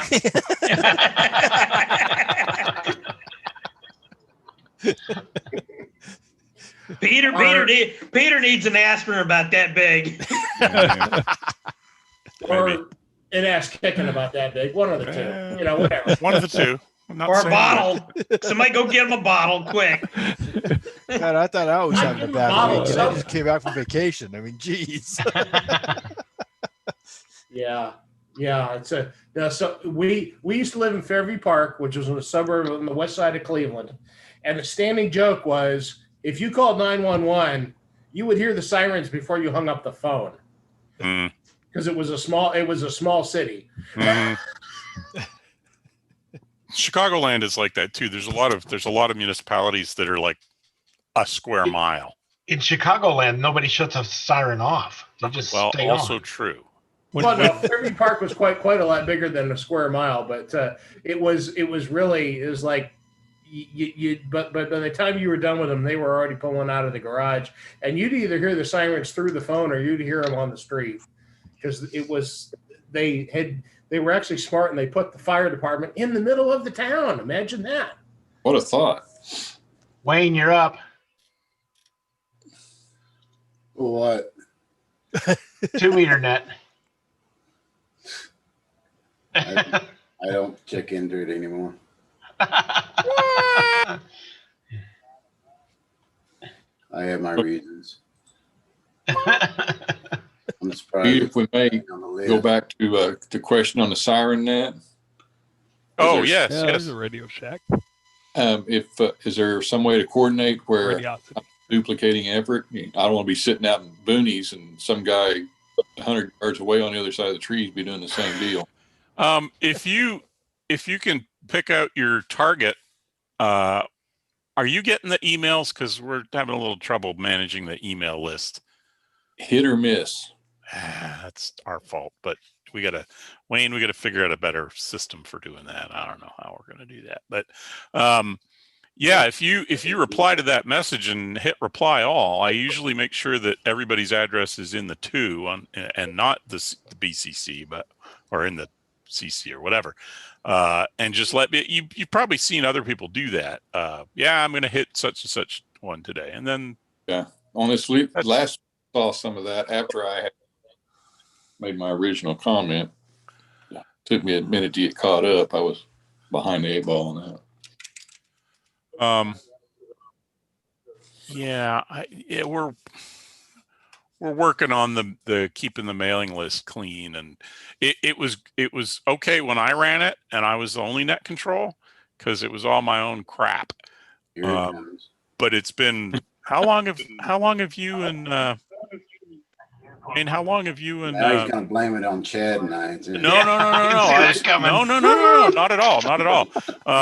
It's been what, a year since you guys started doing. And the problem is we don't have a centralized email address. Peter works up the email address and then emails it to us, shares it with us. But when there's changes, apparently I found out last week when I've been sending emails to Phil, he wasn't getting them because I was sending them to his work address. Phil's email has been a mystery for a long time. I've had multiple addresses to him, and it seems to, I don't know if it's a moon phase thing or what, but a dog ate my homework. Yeah. sometimes you get a response if you send to work. Sometimes you get a response if you send to home. I don't know. Then when you get the case of Mark Klein, where we've got 4 different email addresses, and he never replies to any of them. No, never. Not once. I have about 80. They all go to the same spot, so it's not a big deal. They all get there. Gayland and all 35IF and no traffic. So if we can ever get the email address straightened out. Yeah, that's get on the same page. That's kind of the challenge. Yeah. But if you're not getting the emails, Lyndle, it makes it tough. Yeah. You might want to send an email to. Oh, I've got his email. It's whether or not it's on the list. Did you just? I went through the web page trying to sign up for the Siren Net and couldn't find. All I could find out was apparently the main email for the whole club, and I sent there. I'll end up getting that. Somebody will forward that to me. So it's only been 2, maybe 3 months back, so it should be coming anytime. Should be. Must have Cox. That might have got screwed up when I did the Cloudflare. Well, that's possible. Look at that. Somebody said his name 3 times and he shows up. Phil. And Harold. Hi. How's everybody? My God. Good to hear from you. We don't know. We were waiting for you to tell us. You was trying to see you show up, probably, right? Yes. Yes. Well, I'm hoping everybody is doing well and staying safe. Have you heard anything about Lee's wife? Yeah. I knew that question was going to be asked of me, and I reluctant to say no. I have no update information. I'm sorry. It's okay. USL. I guess send our best is probably the best way to say that. Yep. Well, I can certainly do that because I will be in touch with him tomorrow, I'm sure. And if it's an issue where we've got the class Wednesday night, if he doesn't need to show up, that's fine with me. We'll make it happen. So tell him to don't worry about us. Okay, I can do that. Good, thank you.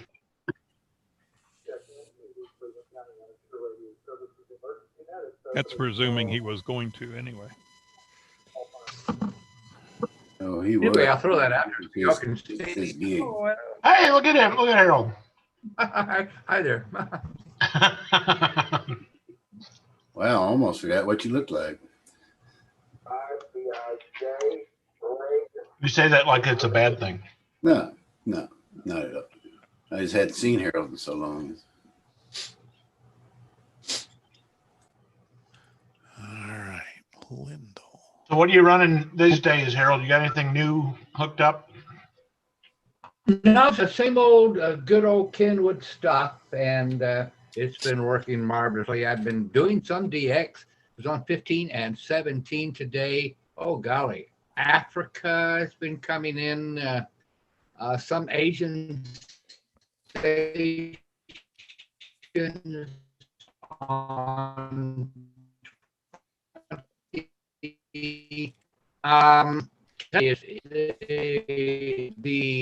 it's getting much better, and within a year, man, I tell you what, we'll be talking the world on 10 watts. I think you're right. Could be. Is anybody aware of the solar flare we had day before yesterday? Yeah. Earth-facing coronal mass ejection. Yeah, I hope we don't all get irradiated and die, but you know. It is 2020, so what a ray of sunshine, Pete. Yeah, but yes. Hey, he's on a roll. He's on a roll. We gotta give him an award. Well, nobody gets out alive anyway. Nobody gets out alive, but that's wrap your gear in tinfoil. It wasn't that big a flare. It's just that, relatively speaking, for the last 6, 7, 8 years, we just haven't had that many. I mean, it's not a Carrington event or anything, but no. When was that? With the flare, 2 days ago. Yeah. Because I was I was wondering because I've had trouble getting in on that Monday night net for Aries net, and last night I was thinking I was having trouble with the North OKC repeater after Sam shared that map. I thought surely that I've had a bunch of trouble connecting to it on their DMR repeater. And last night it was coming in loud and clear. Normally I have to drive up to my church parking lot, which is the east side of Yukon, and go through the downtown. Even the week before that, I couldn't even get that repeater. I could get it through the big cabin repeater, which is on the other side of according to my repeater. But I couldn't get any of the local repeater. Oh, I did get the Norman repeater. Well, big cabin's the same as Norman, so that's probably what you're doing there. Okay. They're the same codes. That would make sense. But last night I was gearing up for it here for my office, which is a big, got a lot of metal in this building, which I don't get good signals. And, I got a signal. So then I tried the parrot call, and that came back loud and clear. So I did the net from here. And then once I checked in, I got in my car, drove to the house, which never gets a signal. And I was still able to listen in for the rest of the net. And I was shocked and amazed. But normally, I don't know what it is with the North OKC repeater, but I've tried it in different parts of town, and if I can get it at all, I get like one sentence and it goes away. And I'll sit there and listen for a while, then I'll key back up and I'll get one sentence, then it goes away. Huh. Like when you're listening to it, you mean? Yes, sir. I'll pass that along. That's so like if somebody keys up, you'll hear what's one sentence? 10 seconds? If that. Maybe, if that. 5 seconds? Yeah, because I'm usually getting it I'm calling in randomly, so I'm getting mid sentence maybe. It depends on how much of a talker they are. But very rarely it's just more than a few seconds before it goes dead again. I will, because that's supposed to be a real strong machine. I'm going to go hook over there right now. And I usually, my callback is the worldwide channel. Yeah. But if I'm not, very rarely do I get on there and I can't find anything. But when I do, I get concerned. North America. And some reason, that repeater, it tells me that talk group is blocked. Yeah, I was going to say, I think that one they've got shut down, if I remember right. Which one's that? The North, they've got the chatty frequencies blocked out of there. Chatty talk groups blocked out of there. I don't ever get much on even on the downtown or Norman repeater. I don't get as much on North America as I do the worldwide. Yeah. But here, since Thanksgiving, even the worldwide seems to have slowed down some on DMR. I mostly listen to it in my car going back and forth from Yukon to Norman. Yep. So I switch. I always try North OKC to see if things have improved, but always end up going to downtown, down to Crossroads or more. Then I switch over to Norman.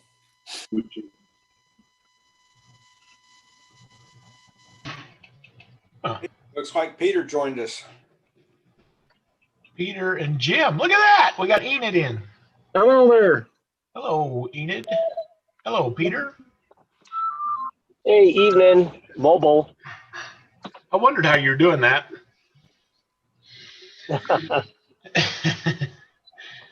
How'd you do, Jim? Oh, sorry. Go ahead, Peter.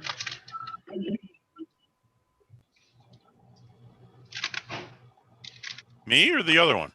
The good Peter the core. Night all. See you guys next week. Hey, see Jim. All right. Take it easy. Or John, see. Oh, wrong one's leaving. John, see you. Bye. Bye, John. Bye. Good night. Bye. Guys, I got to get out of here. I got to go take a shower. I can't stand myself anymore. I've been cutting the big tree in the front yard all day long. Oof. See everybody. See you later, man. Be good. See you, Harold. Pass our messages Be safe. and thank you, sir. I will. Hi, Harold. Thank you, All sir. right. Good night, everybody. See you. Well, Jim, did you get some sleep after Saturday? Oh yeah, it was pretty calm after that. Jim ran the Enid. We talked about it earlier. The Enid Hamfest on Saturday, and it was 6 hours and 50 minutes we had on that video. So, woof, that was a long day for you. That was the Hamfest or the? Oh, that was The Hamfest. That was Hamfest. Oh, yeah. okay, okay. Yeah. Not the ISS thing. No, that was Saturday. Yep, Saturday. I had a 23 hours of Zoom last week, so I'm just run done. Friday was the Tecumseh thing, the ISS, and then Saturday was the Enid one. That was the Regal and the Chuck Abramson, the coax cable guy. Those are two good presentations there. That was a good event. And you said that's on the website, right? Or it's on the YouTube channel? page. Yep. Okay, because wouldn't mind doing the coax one. Yeah, and the Regal is, man, they got cool stuff out now. Jeez. Oh, Did you go spend some money? Did somebody spend some money up there this morning, Jim? I don't know. I haven't heard. We had our net meeting tonight, but we kind of blew through it. I didn't ask. We had some guys that were sure chomping at the bit to get in there. 40% off of the list price. So I didn't even go look. I probably should go look at that scratch and dent. Mark, is your space station contact on YouTube? It is on YouTube. It's also on w5nor.org/K5THS, Tango Hotel Sierra, or Tecumseh High School. Does it cover how to do that? That's something I've been wanting to do with the grandkids. Well, this is for a school thing. This is a whole certified. We've been working on this, or they've been working on this for 2 years, about somewhere in that range, year and a half, for an official contact. Are you wanting to do an official school contact one? Is that what you're wanting? No, I'm just. Just listen. Sparked a little bit of interest with my grandkids when they see me with the radio and they want to talk on them. So I thought that would be a good way to let them talk to somebody. It'd be something I'd remember. Yeah, that's yeah. That was kind of cool. A couple of them are really fascinated with the new space program. Well, we talked to Shannon Walker, and she was one of the 4 that went up in the Crew Dragon, and that was. Well, I just haven't had time to see what all is required to actually get in touch. I've heard some stuff. It doesn't take much. I mean, I saw something come across my screen one time saying you could basically do it with a bow thing. Yeah, Scott Miller, one of our guys, he got his license, and was it 38 days later, he talked to one of the gals up on the space station with his own gear, and 5 days later he got a QSL card in the mail. So 43-day-old license, and he got he'd already contacted and confirmed the ISS. Sweet. That's cheating. That's cheating. Yeah, overachiever. Yeah. But no, it's technically it wasn't that bad. We had a 25-watt radio. Well, we had more than that. We had about 100-watt. We had a 710, ICOM 710, and I don't know what he was running for power, but it's a 22-element right-hand circular polarized beam with 2 rotors that were tracking the thing through the sky, and we got a full-blown signal the whole time except for the acquisition contact, and that was S3, so it was really good audio. But you can do that with like the little I mean, we've done satellite work with the tape measure antenna. Yep. Mark's done a lot of it. There's Mark's boy. I was looking for you, didn't see you. Mark's guy done a lot of satellite stuff. Tell him what he needs to listen to the stuff going overhead for his grandkids. Basically, just do the new FM repeater. Now that you got 4 hams up there. Forgetting that's on now. Yeah, they should be 5. monitored. There's 5 up there. Yeah, 5 now up there. Kate's got one too. Yeah, you should be able. They should be monitoring it. Just do the uplink and the downlink on your on a. Oh, they're monitoring the repeater. Oh yeah. Oh. Yeah, it's back up and running now. It's about 2 weeks ago. They finally got it all the gear moved around and got it all set back. I remember I told you they were redoing that section. But I thought it was just for us down here, not for them to talk through. No. They're monitoring it, and they might, if you call one of them, they may respond back to you. Oh. Now that you got so many hams up there, I'm sure they're monitoring it now. Yep. That's what, Peter. I think, yeah. No, I was going to say, from what I understand, it really depends on the astronaut. The chap that contacted the that European astronaut, last year. No, the astronaut that she got, she got on the repeat, she got on the ISS station, for a while when they have time.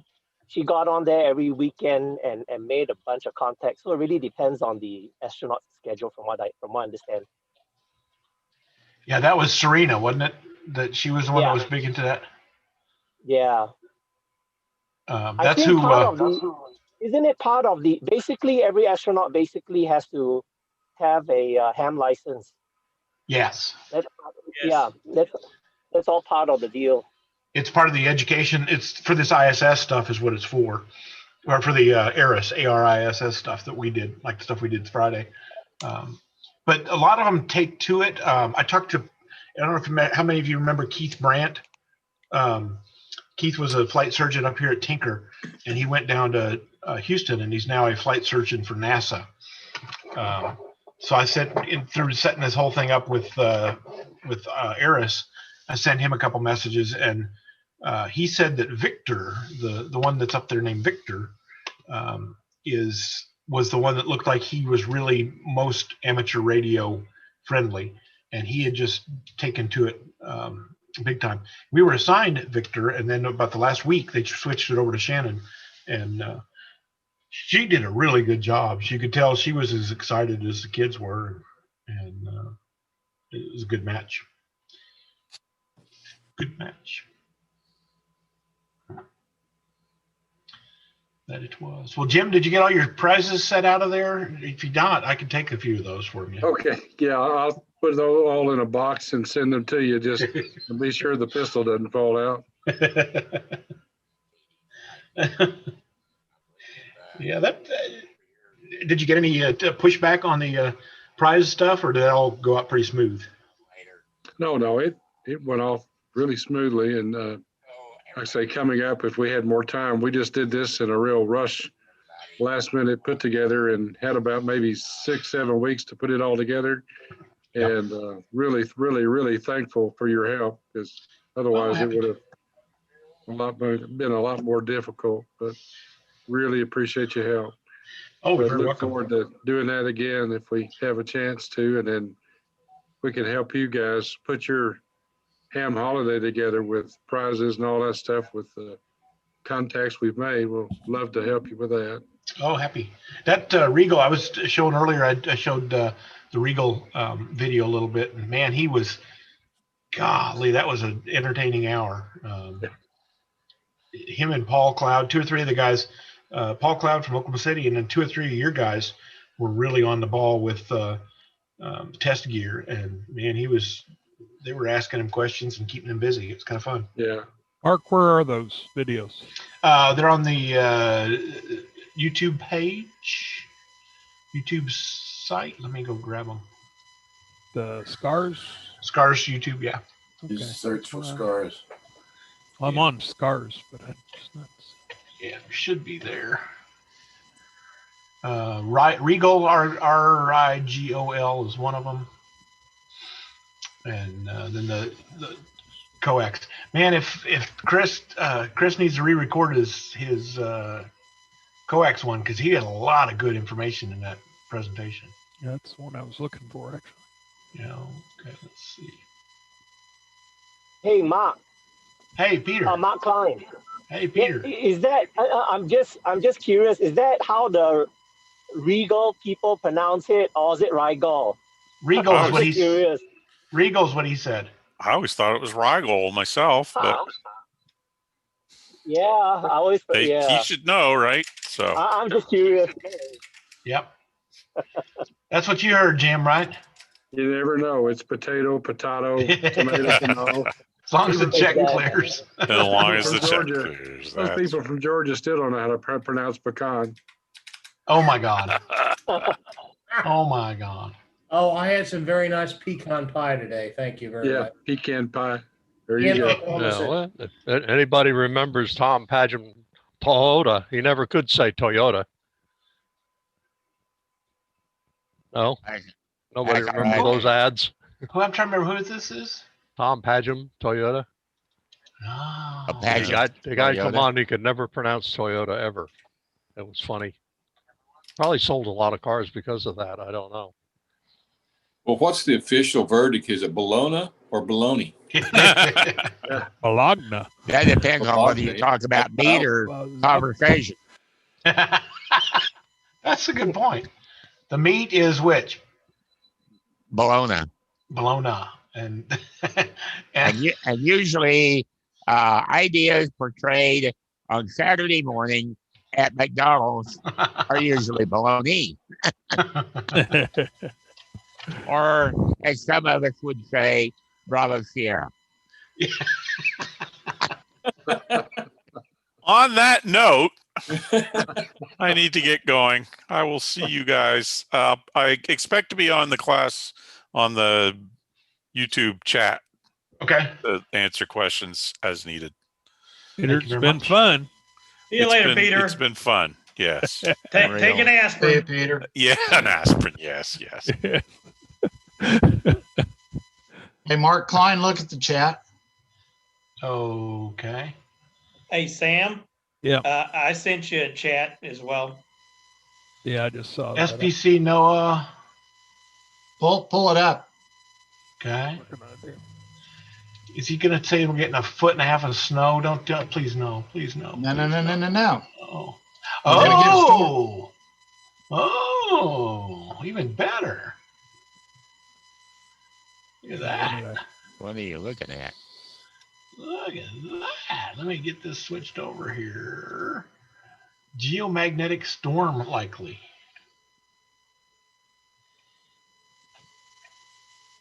Holy cow. Now, got to figure out how to save this stuff. You all are gone. Oh. Well, like Zoom, I think when you in Zoom, it's gone, right? Yep. So. Yep. So when is this? 9th to 11th? Yeah, they apparently had a CME today. Yeah, that's what we were talking about earlier a little bit.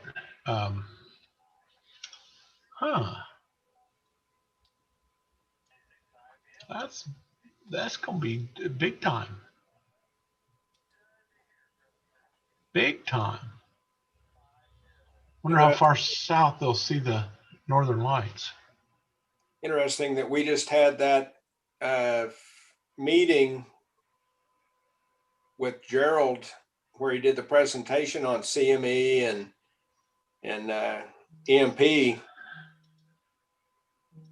And here a week later, we have this. Yep.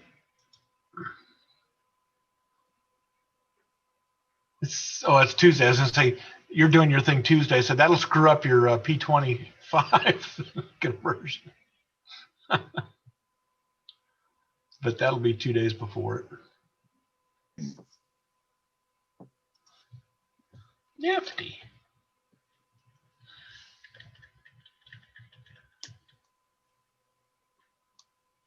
It does say that while the forecasters are fairly confident in the CME arrival at Earth, the timing and intensity are less certain. CME arrival possible late on the 9th, which I guess is tomorrow, initially resulting in a minor storm level. CME effects continue. Activity is likely to increase, especially if the magnetic field carried with the CME connects well with the Earth's magnetosphere. So therefore the potential for strong storm levels exists. and a G3 or a strong watch is in effect for the 10th.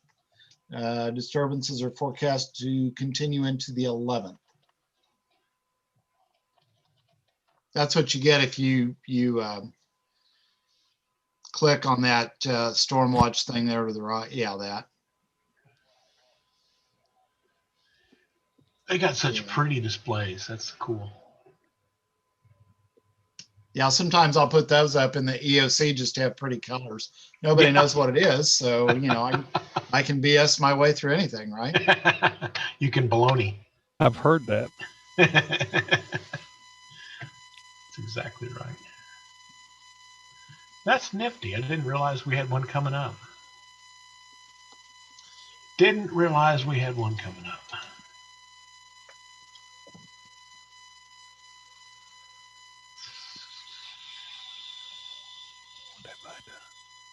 What'd you say, Sam? Oh, sorry. Somehow Zoom has become this little tiny box up in the corner of my screen, and I can't figure out how to get it big again. Right click on it. You should see a little, I've done that 2 or 3 times in the last couple of weeks and it drove me crazy. Right click on it. You should see a little box with an arrow and going up to the right. That's kind of like to maximize it. I did that one time I was presenting and I couldn't find where it was. Well, I didn't realize this microphone was that sensitive. It's good. Listening on headsets makes it easier too. Mm-hmm. Lots easier. Yes, it does. Yes. Yes. So anybody know what the weather's gonna be like next week? Very cold. Cold. Highs only in about the low to mid 40s. Nights are going to be in the 20s. That figures. Gonna start my vacation next week, and I've got all the parts I need to put my antennas back together. Put your coat on. Put your coat on it. Put your coat on. Your gloves on. It is winter. You know, it is December. Yeah, but it's December in Oklahoma. Yeah, that's true. That means the next week when he's back to work, it'll be 80. Yeah. In January. Well, I hate to tell you this, but tomorrow it's going to be 70. Really? Yep. That's what I hear. That's what my wife keeps telling me. Get out of the house. So if you're working tomorrow, you got to take a long lunch and get out there and absorb some of that sunlight.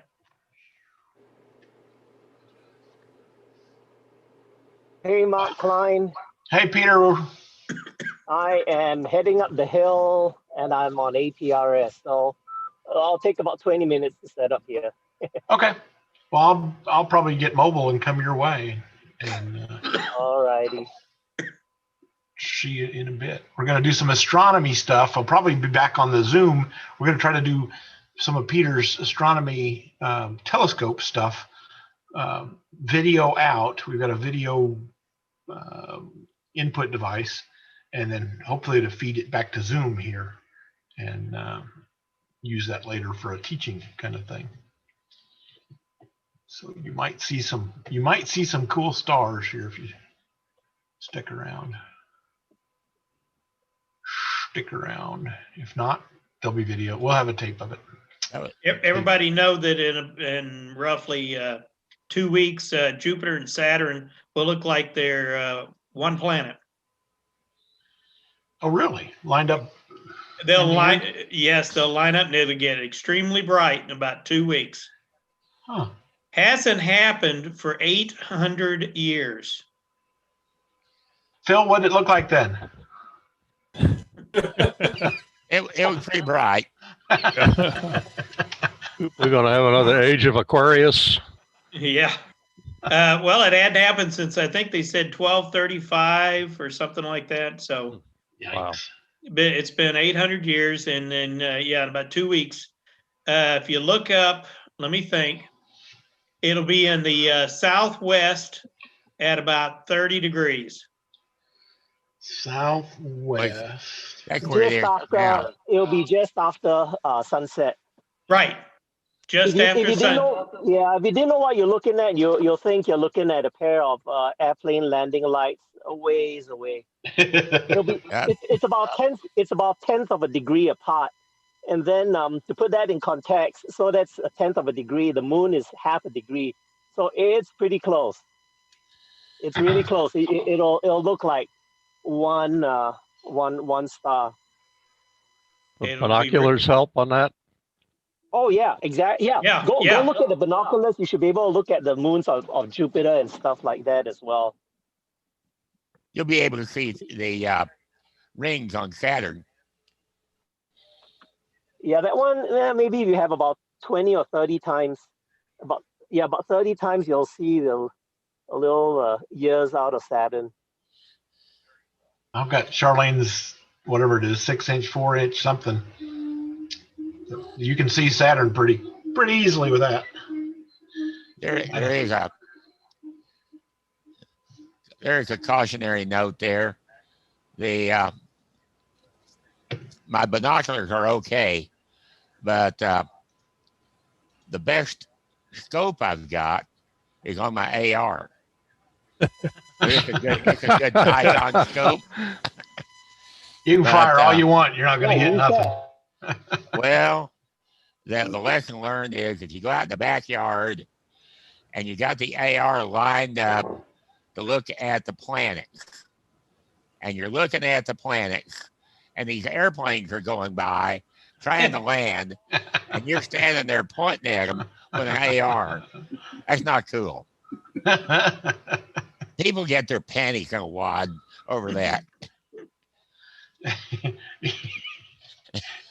Yeah, on the right side of the cabin, you'll see some crazy fool with an AR shooting at us.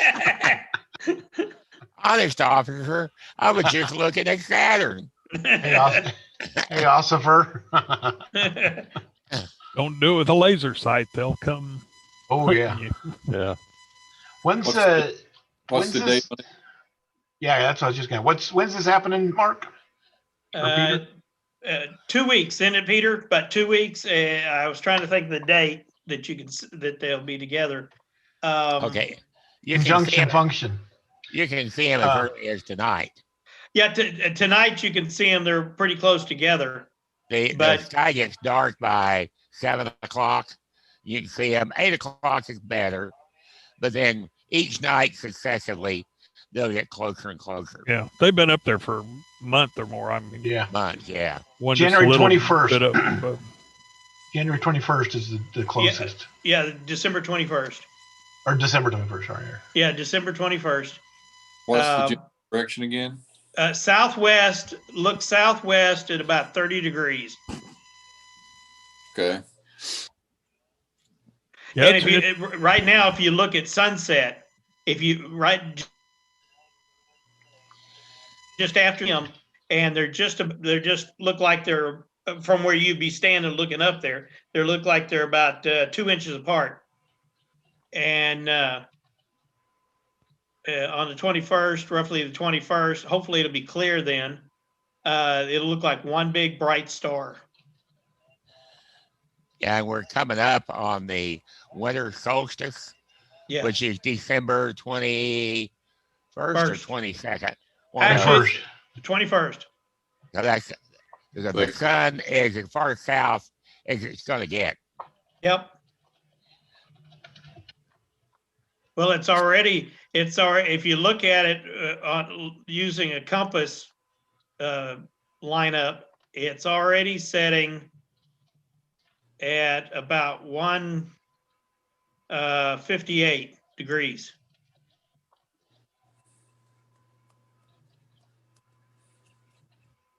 Southwest. Okay. Southwest. Yeah, about 158 degrees.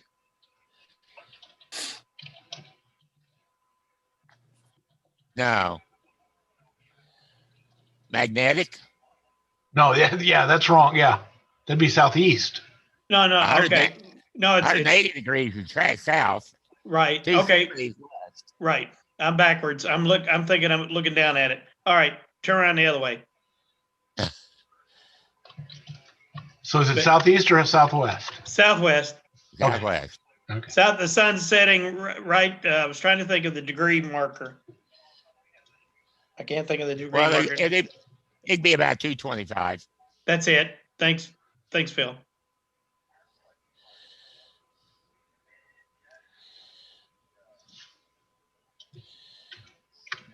Cool. Yeah, and once the sun goes down, give it about 30 minutes after sunset, and then look in the southwest, about 30 degrees, you'll see both planets really nice. I mean, you could just stand there and see them. So it's kind of coming up where the sun is going down. Am I interpreting that right? No. Well, it's following the sun. Yeah, they're following the sun, and they're about, if you wait till 8:30, 9 o'clock, you'll miss them. Okay.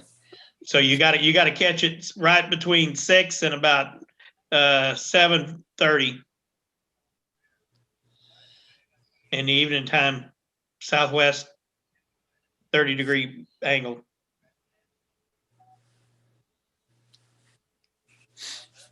And it's a new moon this weekend. Yes. So the moon's not up there bothering you. Nope. Like if you look close enough, you'll see the moon right in front of the sun.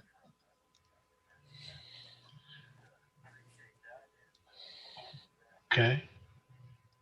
There's not very many people have a telescope that they would want to swing around and look at the sun through their telescope. We've got It a tends to be sun hard- filter. We got a sun It filter. tends to be hard on the eyes.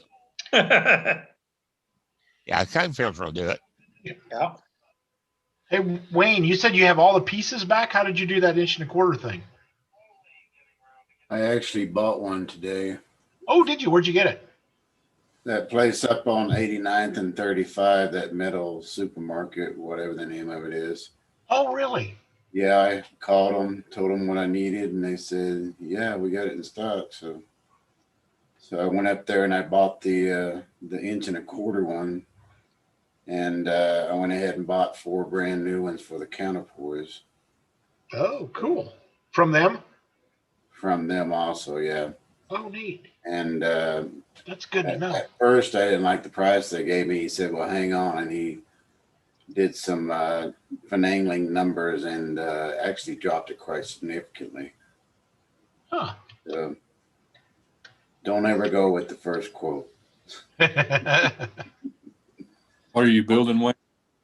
I'm rebuilding my antenna that got damaged during the ice storm.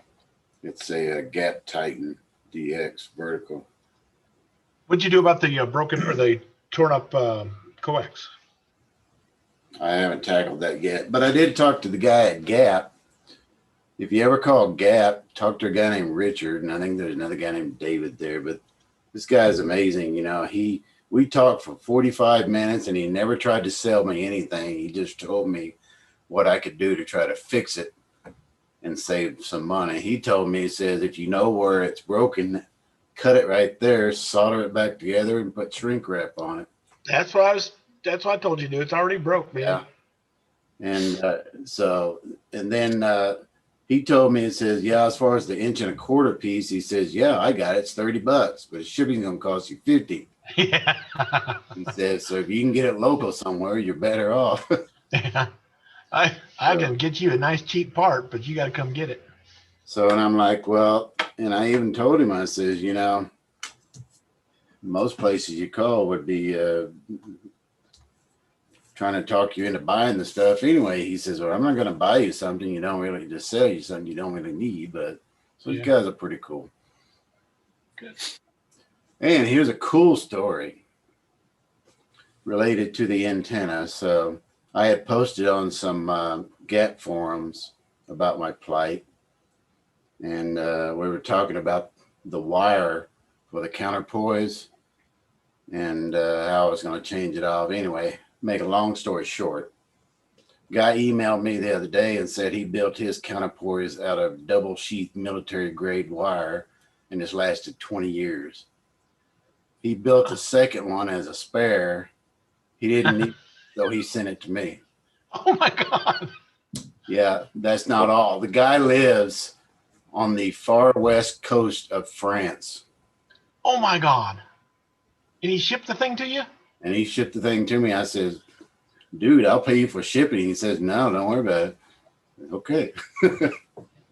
So hopefully that'll be in sometime soon. By the time that comes in, I may have the rest of the antenna put together and up. Hopefully, depending on the weather next week.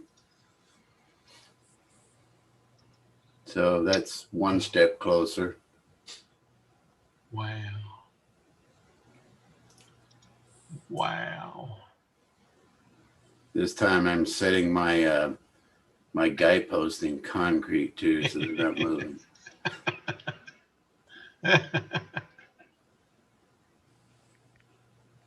Oh, that's fun. So maybe before the holidays are over, I can get back on the air. It'll work. Is that your primary or only antenna? Yes, the only thing I got. When did you get it put up, Wayne? When did we have the ice storm? 2 days before the ice storm. We got it put up the Sunday before the Monday that the ice started coming in, and by Tuesday it was looking pretty bad, and by Wednesday it was the vertical was an inverted U. So how did it transmit, Wayne? I never even got on the air. Didn't even have the coax hooked up to it yet. No. Yeah, it was pretty disappointing. Let's see. There it is on the screen. I think that's, nope, it's still a picture of me, dadgummit. There it is on the screen. Oh yeah. It's forever etched in my brain. And all of those guy ropes I had on there, not a one of them broke. It was the center mast that gave out. What kind of mast is that? It's 6063 aluminum. Is that the inch and a quarter stuff? Or? Yeah, that's the inch and a quarter stuff. And what I'm going back with is inch and a quarter 6061 with a 1/8 inch wall. Whoa. Yeah, so that's hopefully it's going to stay out there a while longer. Something else will break first, yeah. Yeah, well, thanks for jinxing me.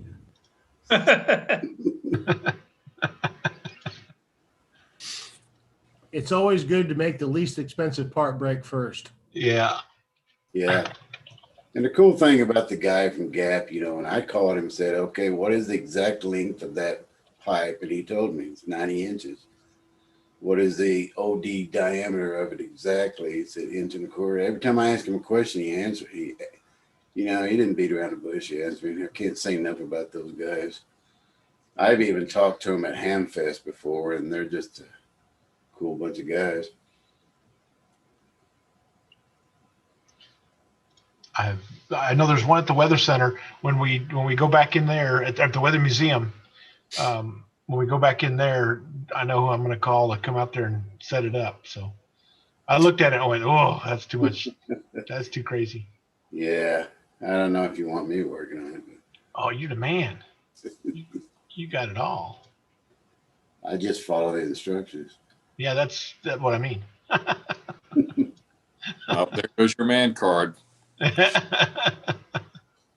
Yeah, but if you can get it up and working, I'm okay with that. So this will be the fourth time I've erected this antenna. And 3 times. The first time took me several hours. The second time, about half the time. But kind of got it down now.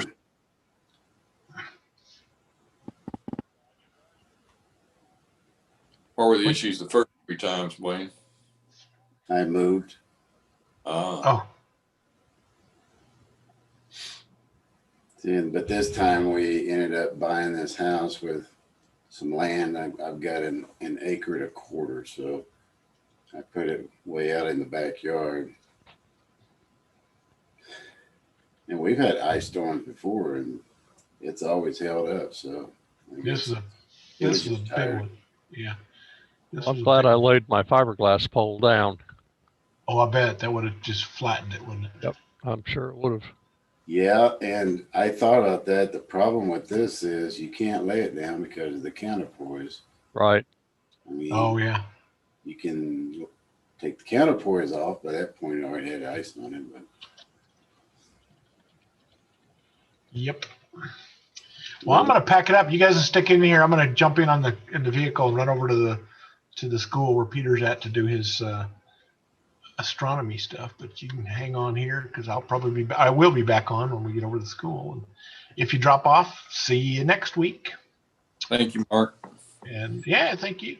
Yeah, Mark, you have a safe week, sir. Oh, I will do it. And I think tomorrow's the class, and that's it for Zoom for the week. So, woohoo! It's a short week. Real quick, Mark, I can ask you one question. Sure. Ken tells me you have some batteries for an APC backup unit. I have some small alarm size batteries. I don't know which ones they are, but I can tell you. Yeah, they're about right. They're about right. Are they? Yeah. It's like those little batteries that you gave to me, Mark. Yep. Yeah.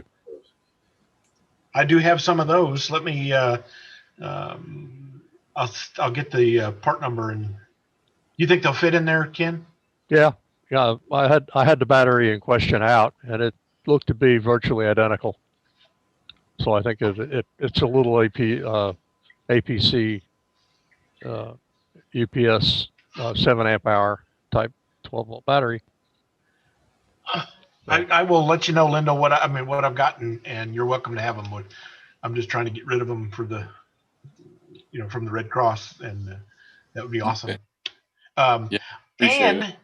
We got to wake Carl up, because when I went to Tecumseh, I did the video for the ISS thing, and I brought with me my audio box. When I opened my audio box, what do you think I found, Carl? Before you go any further, let me tell you what I did this week. You ordered some. I got out my new soldering gun and soldered all those little 1/8-inch pin connectors onto the 8-wire wire for the rotor cable. Oh, okay. Okay, what did you find? Those soldering, those it was in the audio box. So when we did that, those right there, these little soldering kits. Yeah, those are going to be perfect, because the people that I was getting those for, I got onto that ARRL sale where they had those books for $15. Oh, okay. The electricity books. Anyway, so between those kits that you have, yeah, if I could get 3 of those things. I opened that box, and I just brought it for spares in case the audio guy had some problems. And I opened the box up, and there was the shipping container for all those test kits, and I've been looking for those since March or April meeting. Yeah, it's been over a year. No, it was not a year. The last time, Mark, the last time we met down there at the station. Yeah, whenever that was. Was that last live? Yeah, April. I guess it was April, because I haven't opened that box since April. But I stuffed it in the box, and there it is. So yes, I have. And Mike, I think Mike, somebody else. Ron wants one, and somebody else wants one. I got a list going, and then Carl's been the major nag every week, which is fun. But I found them. It's hilarious. So cool. Anyway, Mark, thank you for taking a peek at my radio. Oh, no problem. But yeah, those kits are wunderbar. Are you going to be over close to Peter's this evening? No, I'm going to be at he's over here at 48th and right by my house, 48th and Highway 9. 48th and 9. But I will have them. I'll give you a buzz when I get back to the office and in one piece, and you can come by there at your convenience. Okay. Skippy. All righty, I'm going to run over there to see Peter and do that stuff. So have a good night and enjoy fog on. Do your You too, Mark. See you, Mark. Right. Hold on. Well, whoever's here, I'll show the setup here in about 10 minutes.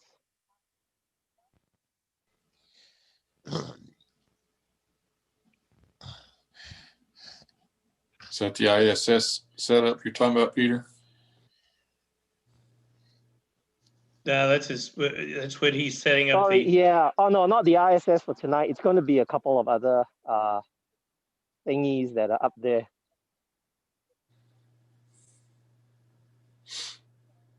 All right, guys, I'm gonna bail myself. I'm about to fall asleep, so it's hell getting old.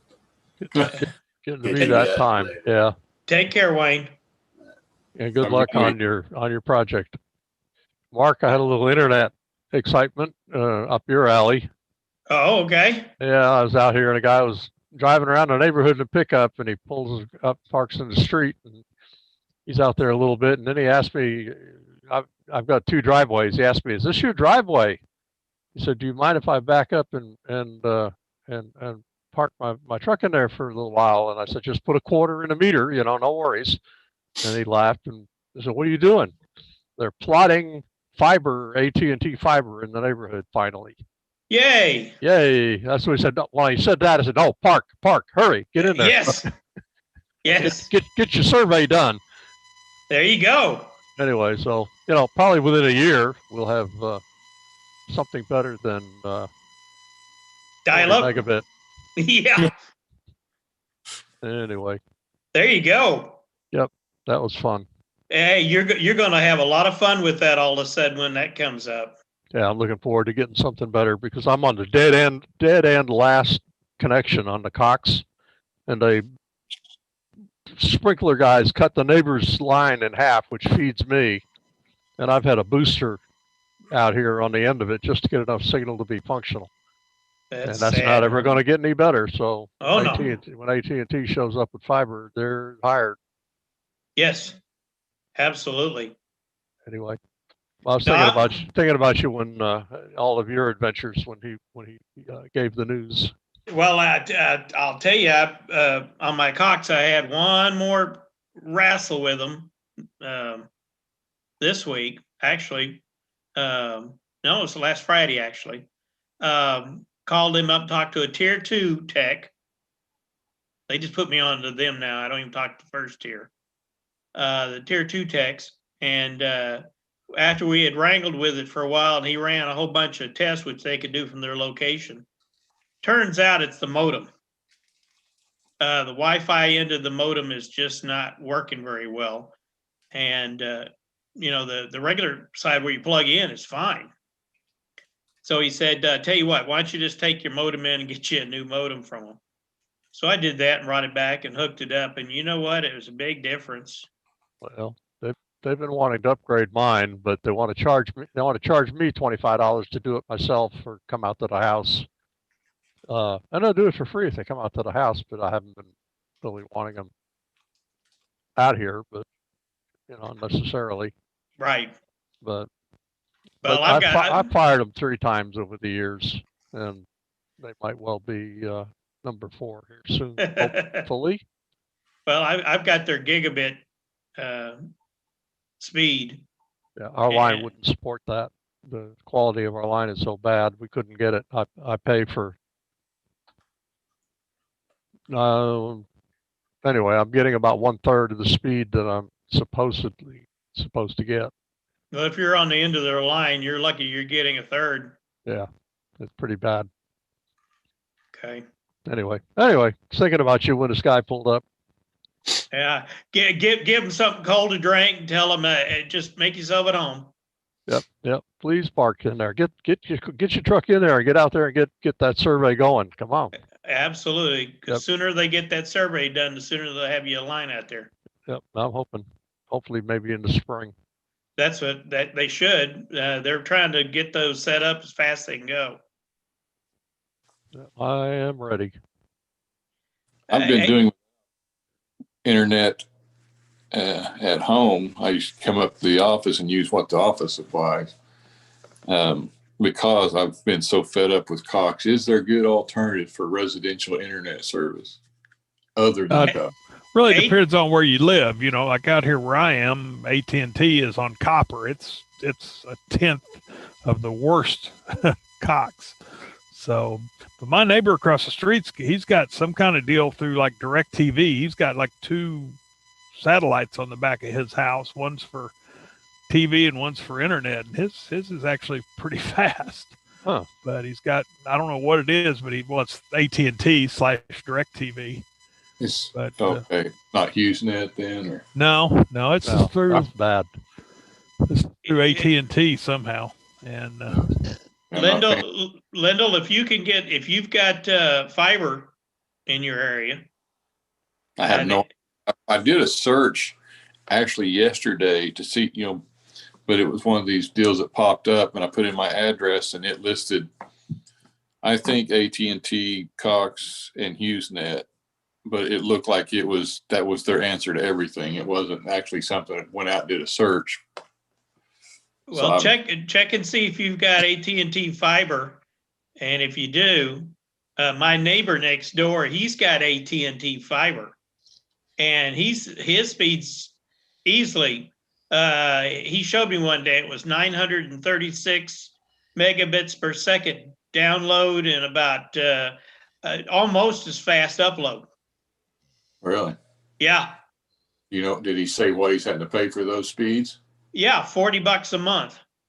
Wow. Is that the introductory offer, or is that for two years? Yeah, 2 years, and then it doubles, and so you have to fire them, and they'll give you another deal again.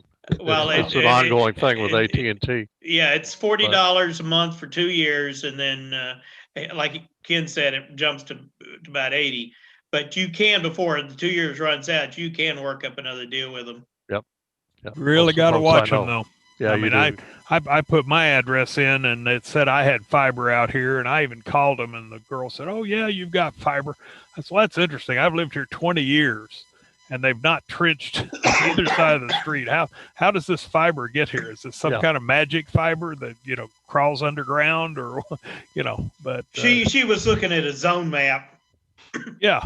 She wasn't looking at your actual address. There's fiber over in the new subdivision, less than 2 years old, half a mile from me, but not in this subdivision. Right. So, but Phil, have we started to think about winter field day yet? I think Phil's going to sleep on us. Looks like he might be.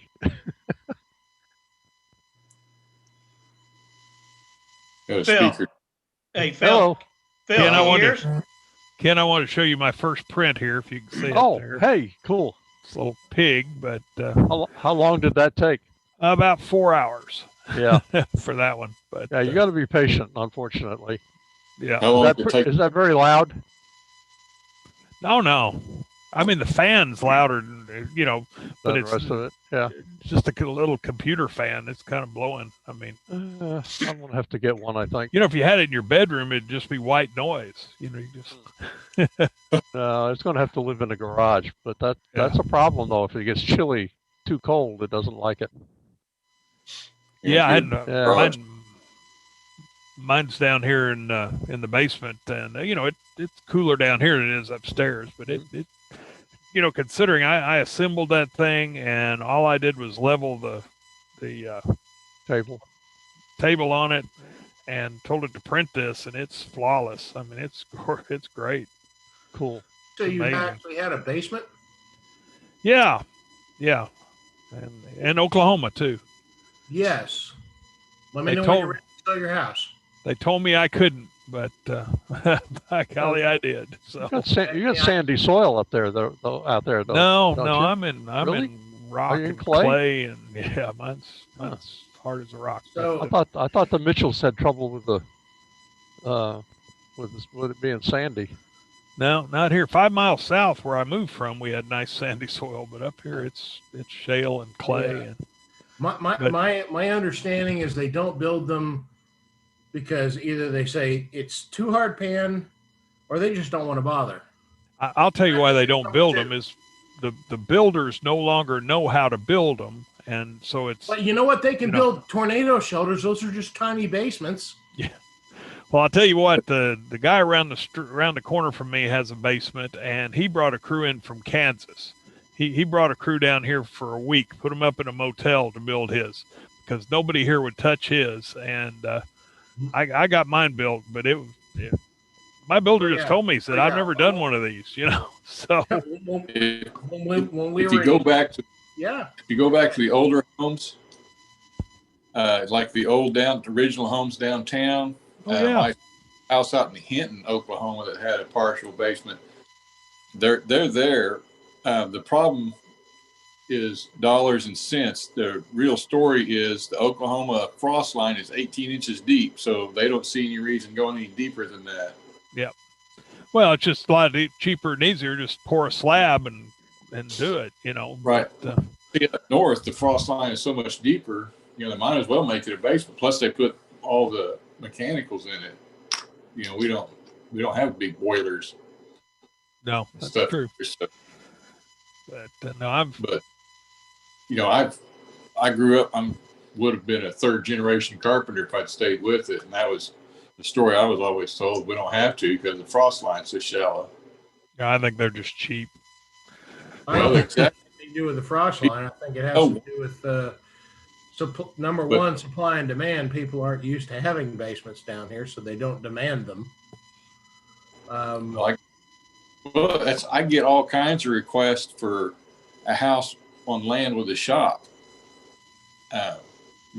If they would build them, I could sell them like hotcakes. But it's another expense, and a shop doesn't show up on an appraisal very well. No, so builders aren't spending the money to build a shop. I know where there's one at, Lyndle. Yeah, but you won't let me sell it, Ken. Yeah. I mean, you can add a shop. That's right. It's like a pool. If you want a house with the pool, buy a house. Don't buy a house and install one because you're throwing away that hole. Yeah. When I built this, I had a heck of a fight with the appraisers. They wanted to give me, 10 cents on the dollar for the square footage down here in the basement. Over what they were giving me for the first floor, and I had, I kept saying, it has floor covering, it has baseboards, it has, So it's built to first floor standards. It's finished. We did oak upstairs, and we did, painted pine downstairs, but it's got everything. That's what would be called built to main floor standards. Yes. Yeah, I think so, and we went round and round. I threatened to go to court over it, and they finally gave me, pretty decent appraised value on it, And the other fight I had is our game room has a stained concrete floor, and they told me that wasn't a finished floor. And I said, well, you better go out to Gaillardia and look at some of their stained concrete floors and tell them that those aren't finished floors, and you're not giving them but $10 a square foot. That or appraise it as less. Yeah. Yeah, no, it's nothing wrong with a nice finished concrete floor. Honestly, well, they're very popular actually. Well, and it's our house in Indy has I wouldn't call it a finished floor, but they sealed it, and it's like they sealed it with some stain or something. It's not what I would call a finished floor, as in it's not epoxy or anything, but it is a very nice looking floor, and it's solid, and it's gonna, it's not gonna soak. You spill some water, it's not gonna soak in. No, and that's what we wanted in our. It's kind of a game room, and someday I'm gonna build a bar in there, and somebody drops a beer, I don't want to worry about it. Exactly. Well, our Indy house actually has a fireplace in the basement. They intended to finish the basement. Well, what Don is saying is correct. I often get houses where people have converted their patio. They had a covered patio, and so they put up a wall, and they'll finish it out. But the appraisers don't want to give it full value, especially if, like I had one client had a beautiful Florida room, or whatever you want to call it, and he had used a heater kind of like a mini split. It was before the mini splits, and heat and air combo, but it wasn't tapped into the main system, and he used tile, less expensive tile, and what they use a phraseology that Don had thrown out there about it has to be built to the same standard. Yeah. But I'm glad you fought with them and got it up, because that's on record now. Right. And well, I'll tell you, 20 years ago, I had all the fights. You know, my biggest problem with other realtors is a lot of times they don't even show up for the appraisal, number one. And so the appraiser does what he wants to do, and then they don't get what they want. And then they get online crying about it. Oh, we came in low, and now, of course, they're not going to change it. It's on record. And they don't want to go, I made a mistake, and I want to make a public record of it. But then if something happened and you decide to sell your house, and it's worth what you think it's worth, but the appraiser would come in and say, well, we've got this appraisal out here done whenever, I don't want to be too far off of that. I'll go by. But for future reference, if you're doing something like a basement that's outside the norm, tell them you want it appraised on replacement cost, as opposed to trying to comp it out with stuff that doesn't exist. Show them your receipts. This is what I spent on this sucker. I want every dime of it at least.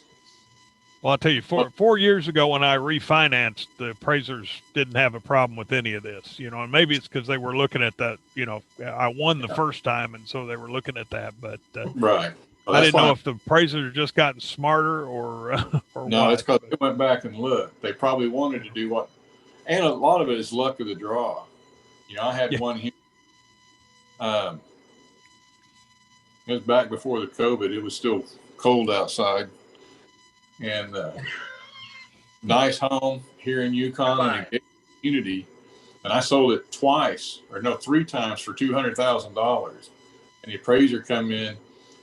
What it was the newest, biggest house in this subdivision. It took a long time to develop it. So all the other houses of similar square footage, they still had Formica countertops and linoleum floors on where they, over the years they'd got to do better fit and finishes. But I knew I was at the top of the market. So once he did all his legwork, he called me before he made it final. It was because I met him out there at the time and said, I know I'm at the top of the market, but here's why. Because if the house had been in a newer subdivision across the street, it would have been the smallest house in the neighborhood. And it would have been worth $40,000 more. Same house, same floor plan, same finish. Right. So we negotiated and kind of met in the middle. It wasn't where I needed it to be, but it was, $15,000 what it would have been if I had just left it to the appraisal gods. Well, guys, I need to get off of here. So it's been good seeing you. Piedmont are you in, Sam? I'm sorry? What part of Piedmont are you in? Well, I'm actually in Oklahoma City. I'm south of Piedmont, in that strip, north of Yukon, south of Piedmont. Off of Piedmont Road or? Off the expressway. Okay. Yeah, it's like we were talking earlier. It's Piedmont Schools and Piedmont address, but it's actually Oklahoma City. And oh yeah, my previous residence was a Yukon phone number, Mustang address, and Oklahoma City Fire and Police. Yeah. And I never called. I called them one time. Next time I called Canadian County Sheriff's Office when I needed something. That's living on the edge. Take care, Sam. Be safe this week. All righty. You all take care. See you next week. Care. All right. Yep. Guys, I'm out of here too. I got to run. I'm being pulled over here. Be safe this week. Looks like we have a telescope feed coming in. We do. That's the live feed. Are you in there, Peter? Hey, you're talking to yourself. Sorry. There he is. Cool. Cool indeed. Okay, I know we don't want light, but I need this. Yeah, you're fine. No, I was going to run the video from my side here. Okay. Yeah, we're on. Yeah, that's a good point. I'll kill it. What do you think, guys? It looks like a Orion? Let me change. It's like a nebula to me. I'd go hide my starship in it. Where do I? Couldn't tell you. I've never seen it. I've been binge watching Star Trek from the beginning. I'm now up to somewhere through Voyager. That's just a NTSC video capture card, $10 card. How do I change my? Oh. Yeah, right. Is that like a camera installed on a telescope, or is that just something put up on it with some duct tape? And actually, which either way is fine.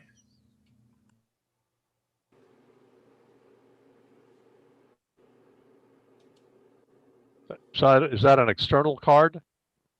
So basically, it's a USB. It's a USB dongle. Okay. You got the telescope here. To the camera. Camera goes to the monitor, and monitor goes to Mark Klein with the USB capture there. And then I have another one that goes out to a 2-meter 440 to do SSTV.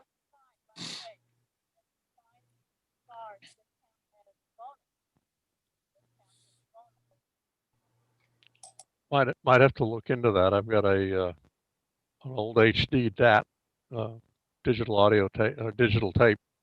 Do they have a quarter or a RCA NTSC coming out of it? It's got a cable, an adapter cable that goes out to that. Yeah, it has a NTSC output. Yeah, that's all this is it's $9.99. I just bought 2 of them tonight because I got Peters to work on it. Oh, I'm gonna have 2 of these. Huh? Where'd you get that?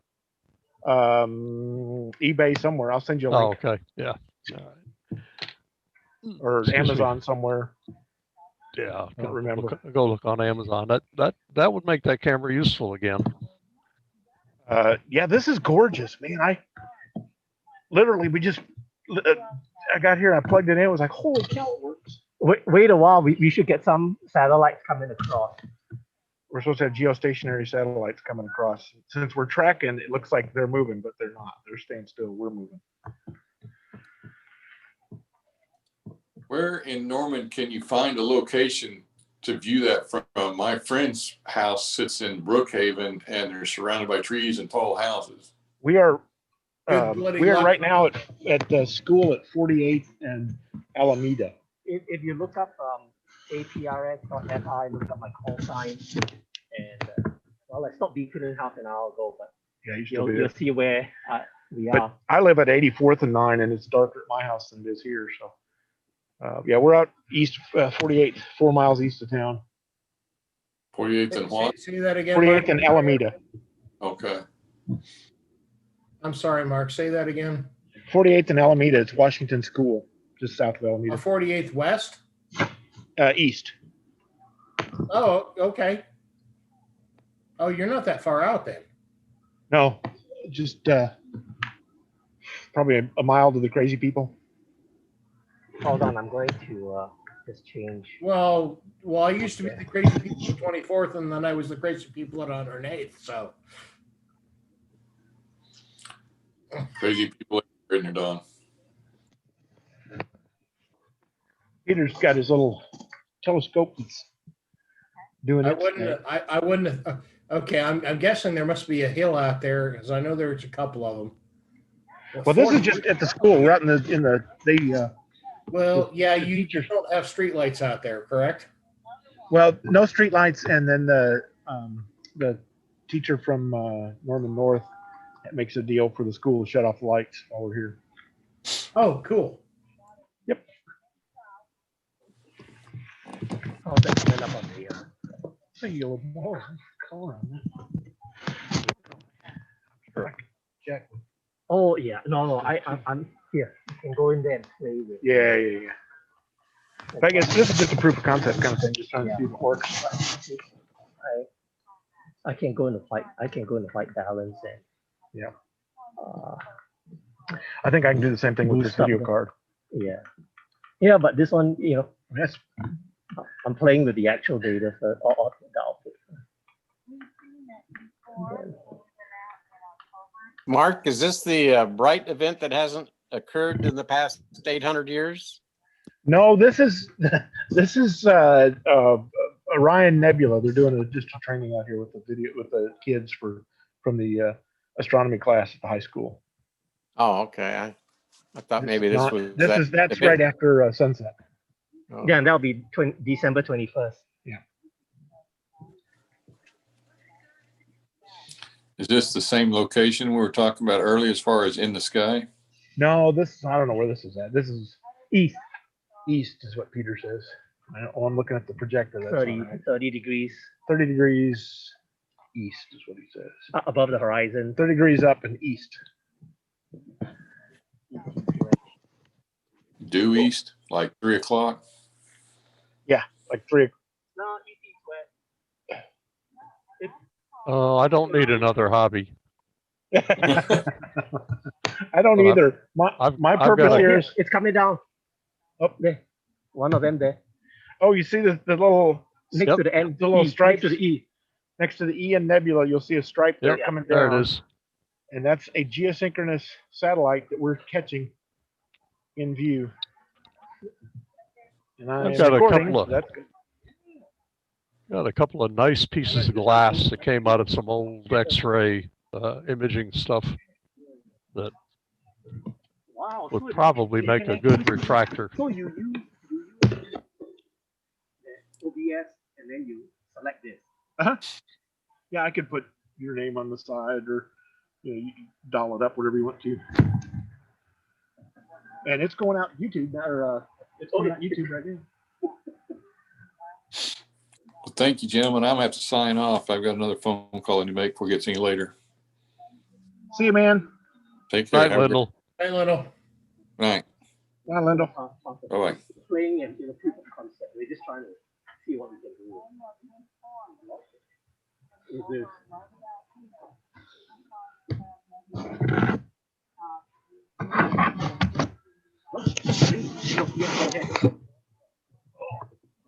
I know it's a bit long. Any other targets that are about that size? You can think of. And drop it don't be too big. I've never used one of these. I don't know. How they doing? Well, for those who are left, if you notice the difference in scenery between last Tuesday and this Tuesday, I'm still in OKC, but I did move to a different hotel. Is that a good thing? Yes. The breakfasts at the last hotel were wrapped bagels and yogurt and maybe an apple. The breakfast at this hotel. I got another one. By the B. Sorry. I'm hanging. So you got your radio working? Coming down on the B, Peter. Me? So how do you select which one's going to be the main?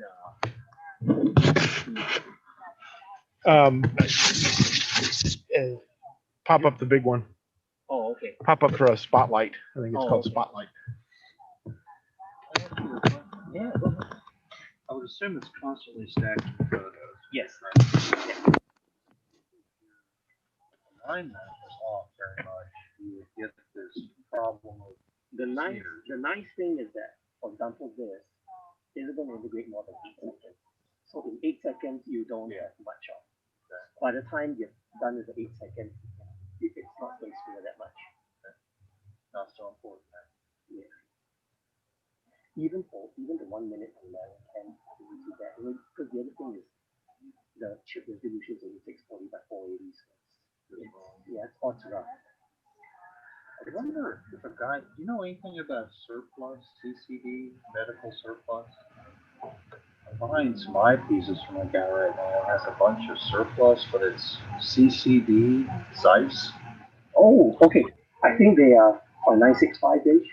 Oh, no, these are. Hold on, how do you mute that for a bit?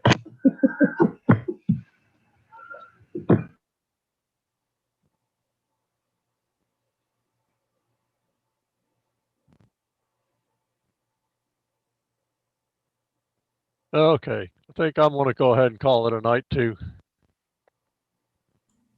Alrighty, take good gear, sir. Y'all have fun. It looks like a hoot. That's impressive. That's pretty, I'll send you a link. That's pretty impressive. We'll do it. Okay. Later, guys. Ta-ta. See you guys. Have a good night, sir.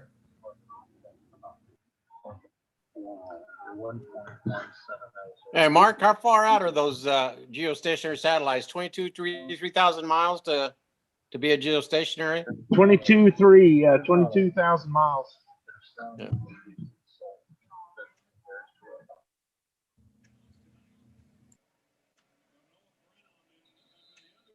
Did you say that right, Mark? 22,000? 22,000 miles. Yeah, that's 22,000 miles out. Geosynchronous, right? 2006. Yeah. 22.6 or 7 or something like that. 22 something. Plus or minus 1.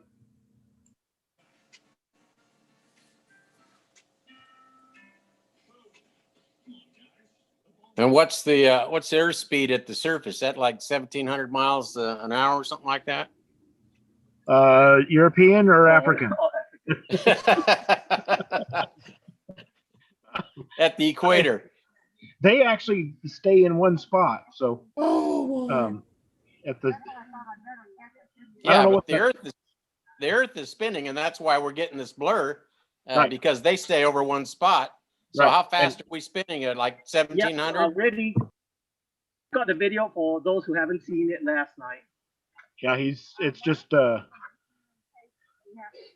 it stands still overhead. We're actually the mount on the telescope is actually moving, and that's why you're seeing the lines.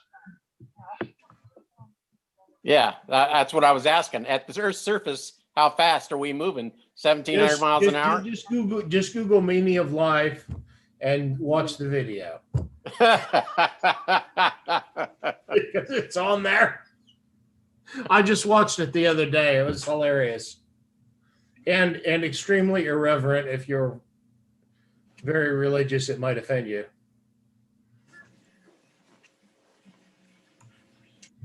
Protestants and Catholics.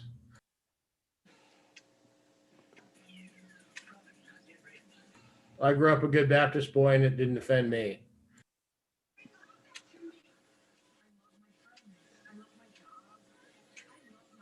I think 17 or 17.5 was about it. Yes, you are correct.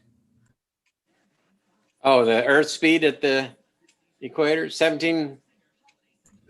Oh, I'm just gonna Google it anyway in a minute, as you are too. But I think it was 17 or 17.5.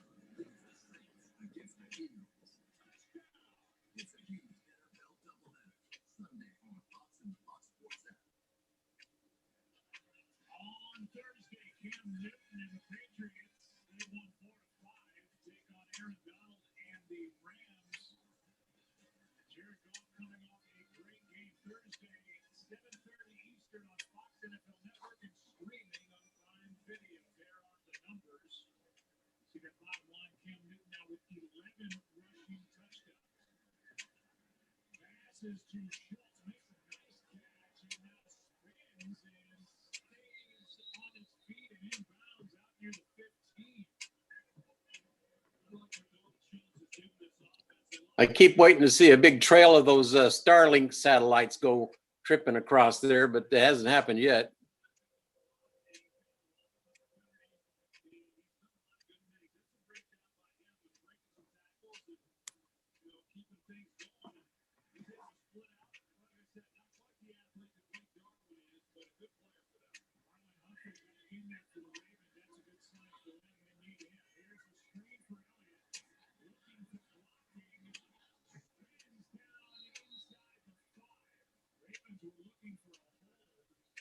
Mark, have you seen any of those Starlink satellites go by?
Well, I'm probably a little bit late to respond to this discussion, but according to my research, the Earth rotates at approximately 1040 miles an hour, and it goes around the sun at oh shoot, had that a second ago, 67,000 miles an hour. So my 17.5 was rather low.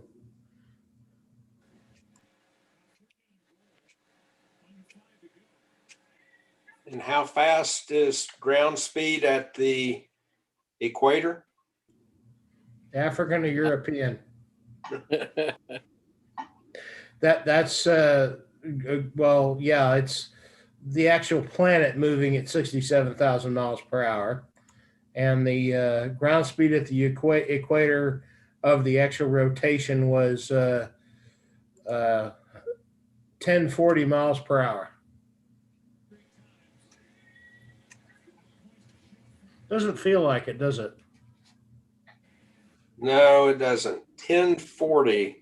That doesn't sound right. It was always, I always thought it was just a little bit over 1,500 miles an hour. Yeah, I thought it was around 1,700. Well, I'll shoot the link here.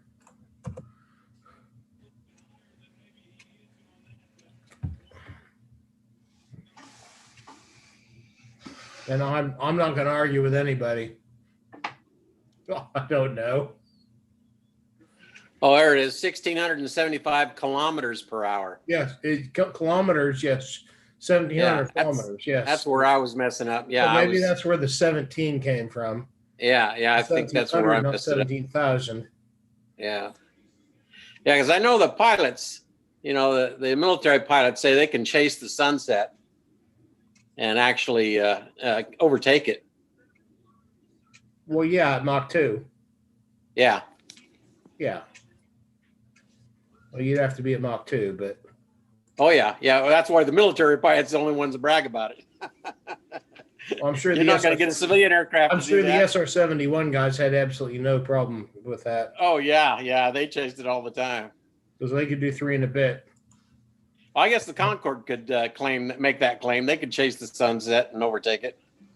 Say again, Mike. Say who was that? Dean, the Concorde. Oh, the Concorde. Barely. Yeah. But yes. Yeah. Well, we go Mach 2.1, I think, wouldn't it? Yeah. Mach and Mach, anything over Mach 2 would do it. Because if I'm correct, Mach is less at, well, of course, ground speed is ground speed, but yes. Yeah. But yes. I keep waiting for those Starlink satellites to go by. I haven't seen any yet. Maybe there's not enough of them up there yet. I know when they first put them up, they're all in a line and they're like 60 dots that go across the screen. Oh, yeah. I've seen time lapse of them. Yeah. So are we going to expect to see them up eventually all the way around the Earth? Oh yeah, he's only got what's he got? I think he's got, let's see, 12 times 10 12. I think he's got about 1,200 of them up now. Oh, okay, yeah. I was gonna say 12, a lot more Yeah. 12. But he wants to put up like 12,000 of them. Okay, so this is gonna start off at $10 a month. Well, right now the limited beta test. I already know what it is. Yeah, it's 99. Yeah. Oh, it's 99, but plus you got to buy the equipment. Well, yeah, it's a $500 installation. $500 for the equipment, right? Exactly. Yeah, and a $99 a month. But that's the beta that's going on right now. I don't know what the regular system's going to be. Yeah. Yeah. So let's just say I'm cautiously optimistic because his latency numbers have looked pretty good. I think the government has accepted his latency numbers, and he qualifies for some kind of government funding assistance for expanding the internet. They have to have latency below a certain number. I forget what it is. And you misunderstand me. I'm not sure I want him to have control of my internet. Oh, you don't like that idea of Starlink being in charge of the internet, huh? No, unless they're going to let me VPN through it. Oh, have they somehow limited your VPN through? No, through the but one doesn't know yet.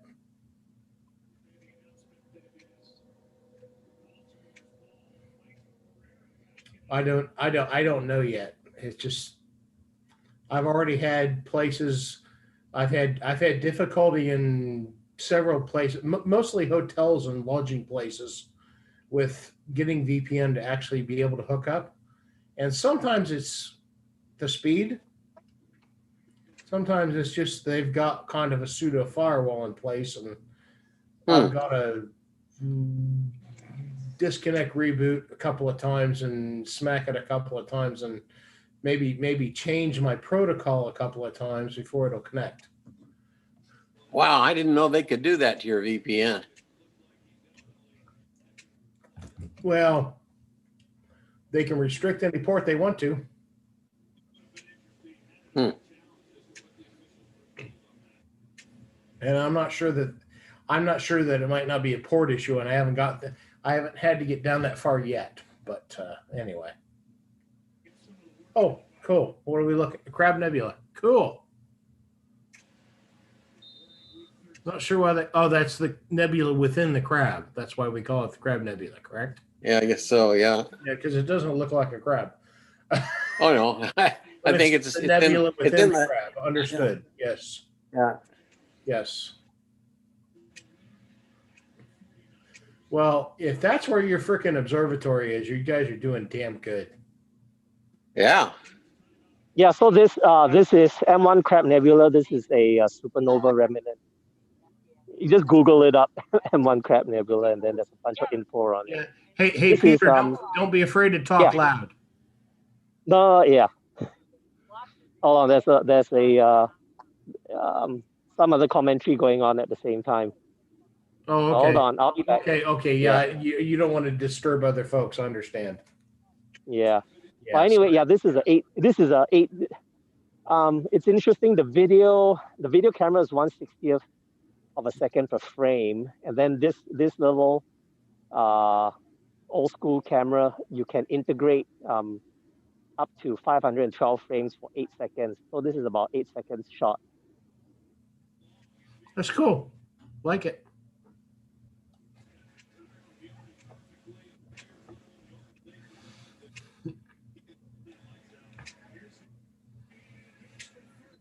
I got to go up to a small observatory once outside Kansas City. I don't remember where.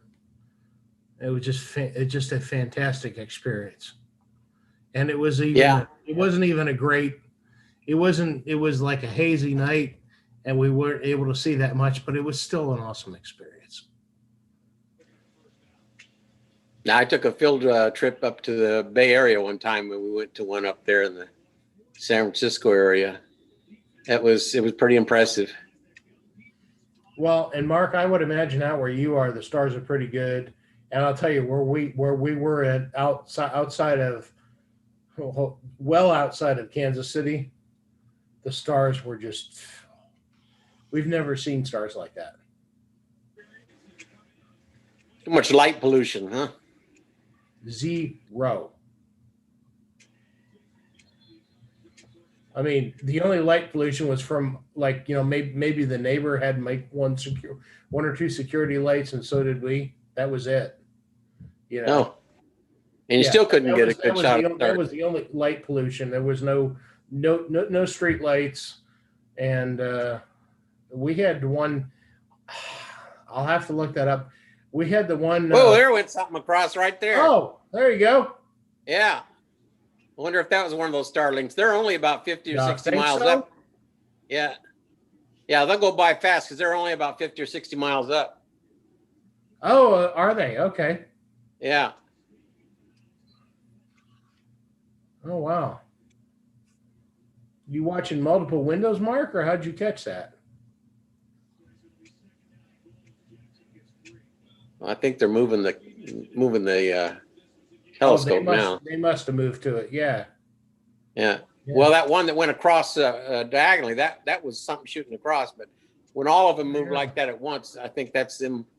There's one going up. There you go. What's that? Oh, is that them moving it again? No, they're moving it now. Now, how's it turning 90 degrees? Well, that's the UFO effect when they move the telescope. Oh, okay. Okay. They're moving the telescope. They're jerking us. Okay. They must be moving at the same time. Gotcha. Yeah. They should call that the Etch-a-Sketch effect. Yeah. Now, you guys aren't from Northeast Ohio, so that's maybe not as big of a deal as Etch-a-Sketch was the thing in Northeast Ohio, because that's where it was made. There goes another one. There you go. Are they replaying that? Because that almost looks like the exact same location.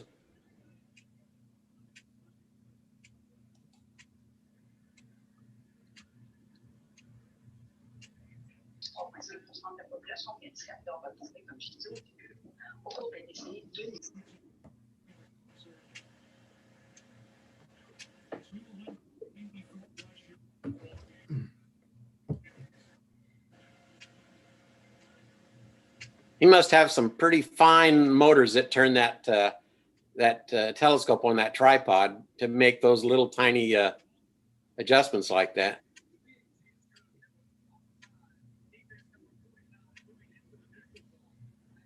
Lots of gears. Yeah. Geared way down. You can hear the gears probably. And if we're talking real high quality, those might be like DC linear motors. If I'm trying to see Brushless. as a couple. With encoders on them. Well, I don't doubt they have encoders on them. Oh, there you go. There goes something across there.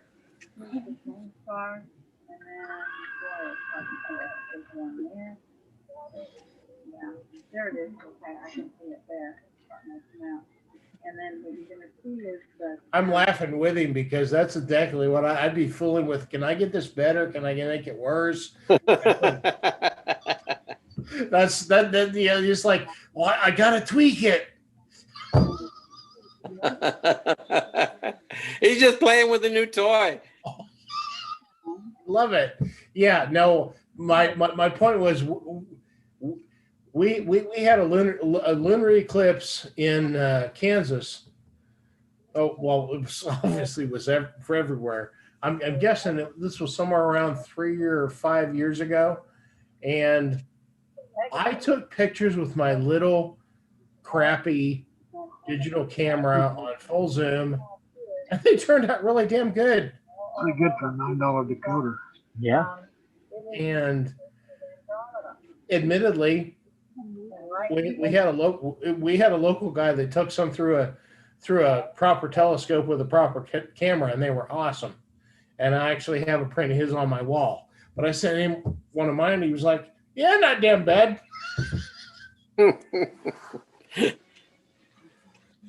You know, there's an app that I've got on this iPad here that you can sit in your living room, pull this app up and point it at any spot in the sky, and it'll show you space debris floating by. It'll show you the zodiac clusters, and it'll have outlines around them. It shows you in real time what's up in the sky. You don't even have to be outside. You know, the technology to do that must be fantastic. If you point it down, it looks right straight through the Earth and shows you what's on the other side of the planet as far as star clusters. It's a pretty nice little app. I think it's called Stargaze or something like that. You know, yeah, it's too bad we didn't have that when we were out in the sticks. Well, you know, the stars aren't too bad where we are now, but unfortunately, we have one of them HOA type places behind us.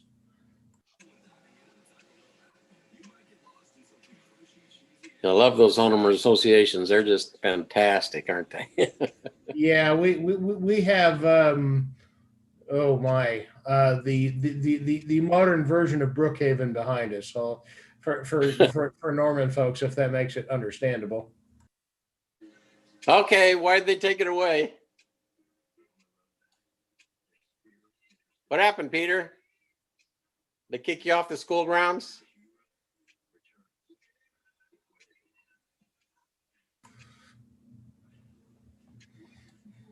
I guess they decided to pack it up and go home. No, Zoom crashed on it. Oh, okay. Are you seeing those Starlink satellites going by? No, we haven't seen any of those. And she grows up to be more. Well, there's Bob Rabin. What the heck is he doing there? Somebody woke him up?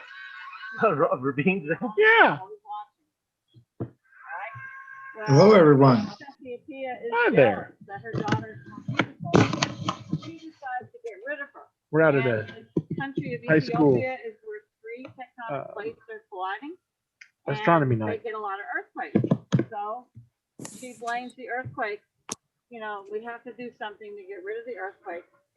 And the priests tell her that if we sacrifice a virgin to the gods, we will stop the earthquake. So she offers her daughter, a noble of Cassiopeia. And this is Snow White. It's kind of like, it's just another version of the Snow White story. So Cassiopeia chains her to the rock, and that is the star Alpherat, the brightest star in Pegasus. Okay? And so this would be Andromeda. She's chained to the rock, and she's reaching out. He comes along for Perseus, and he rescues her and unchains her. The star over here, not this one, this is Tomahawk. This is Dennis Tycho, and it's really hard to put this out, but that's the tail of the whale. And then, so this whole area of sky, if you look on your planet, you will see. There's something that twinkles up there. I saw that too. Huh? I saw that Did you too. see that? Yeah. I wonder if my laser pointer hit a bug or something like that. No, I think it was way up there. Yeah, I think it was way up there too. Something is saying, hello. Because I thought, was that a plane? But I thought, Yeah. no, it shouldn't have been. Don't know. It's the CIA. It's not likely to be a satellite. It's a tiny night. Satellites don't have lights of their own. When you see them, they're usually just after twilight or before sun up in the morning. And they are high up and they're catching the rays of the sun. So anyway, the Cetus the whale, and this is Deneb means tail, Typos means whale, and that is what the Kraken is, if you've seen the movie Clash of the Titans. And so, does everybody know what I'm talking? Have you seen that? The new one is very violent and dark, but the original one is hilarious. Well, there's a couple of originals. So go for the one in 1982. It came out in between Star Wars, and it didn't have special effects, but it was Hollywood at the time, and it's a great version. I have it. Okay. Thank you. It's 9:59. Peter, do you have anything else? No, nothing for tonight. Yeah, Okay. sorry. Still some Whitney, technical take difficulties roll. here and there. Okay. I'm gonna walk. Oh, you you're over welcome. to my car, and You we s- will. Thank We should have another Thank you. satellite pass in about 8 minutes. Do you have anything on the Are you going back binoculars to before they go? M42? Yeah, yeah.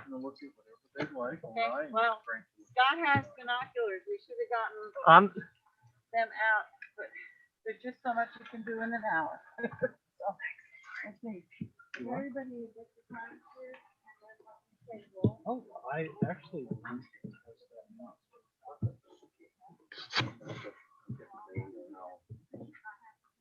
This is kind of nice. This is quite a. Oh, last night. Is that on mute? Yeah. No. No. It's fine.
In our infinite universe, we are limited only by our imaginations.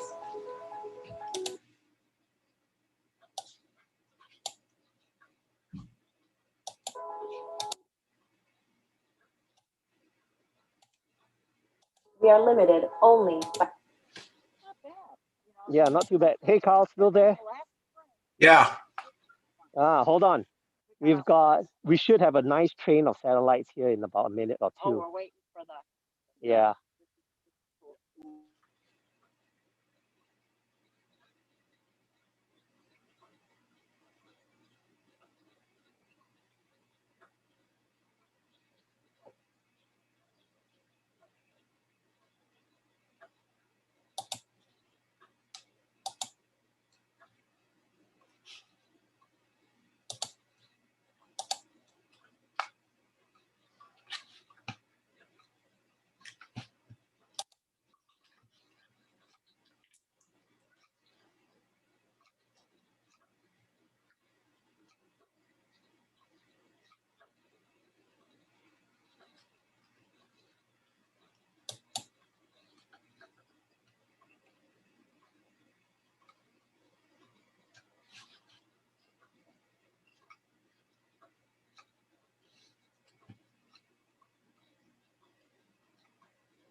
Yeah, coming right in the screen.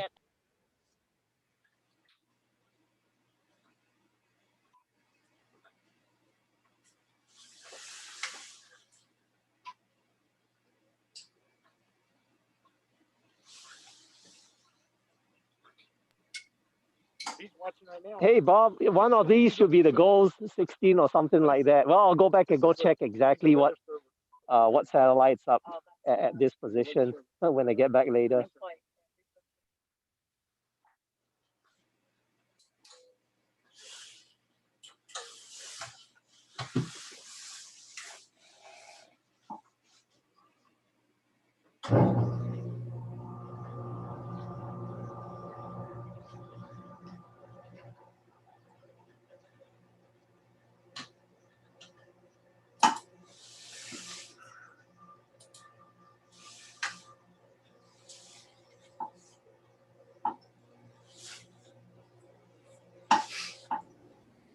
I just tried to scroll down.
Hey, Peter, did you say these were in an 8-second average?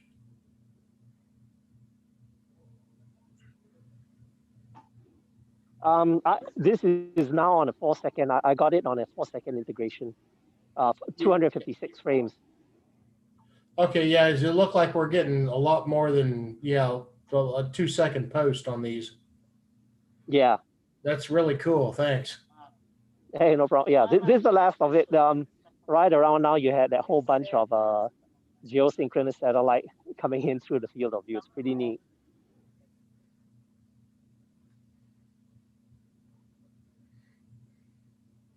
Yeah, well, thanks. I appreciate the effort.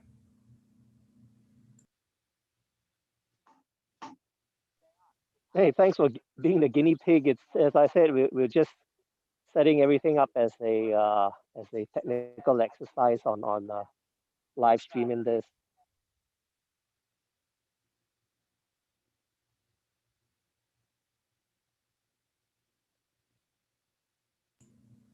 Well, I think it's pretty awesome, and thank you.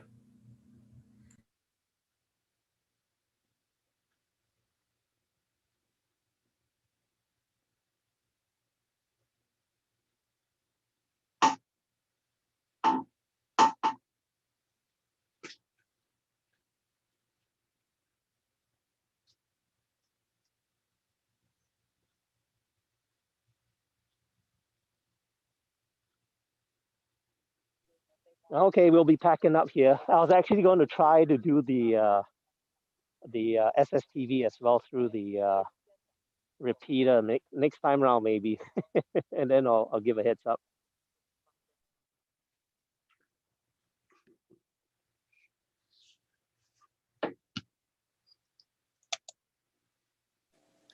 How often do you go out there to that school, Peter?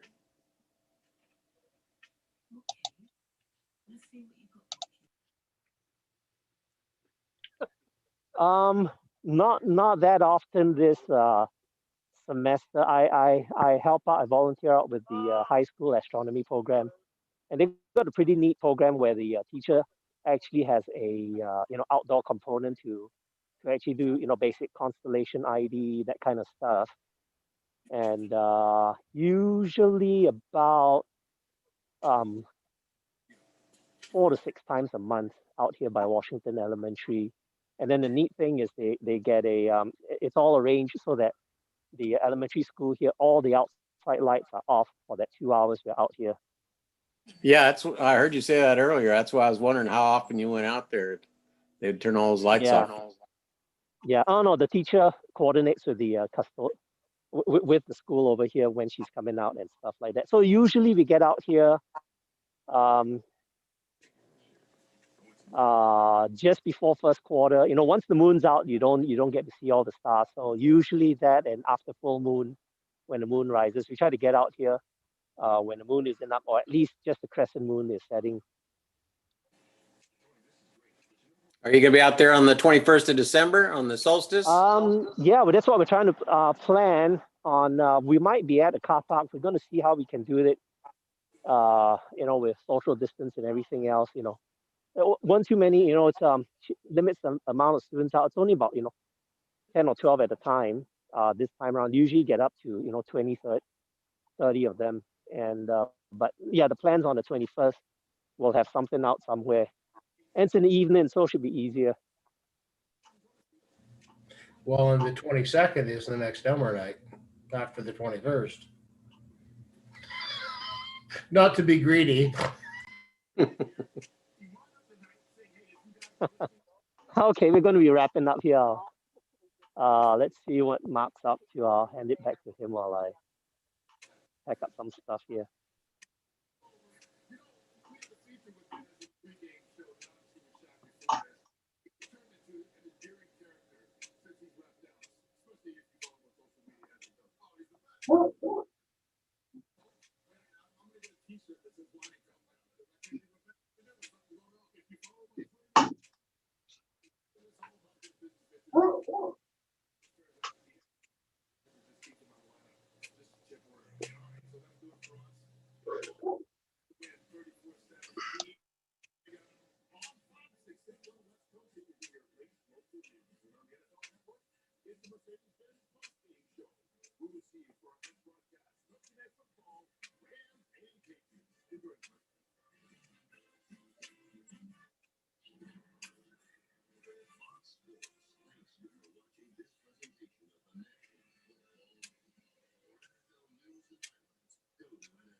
Was there another pass we were waiting for, or?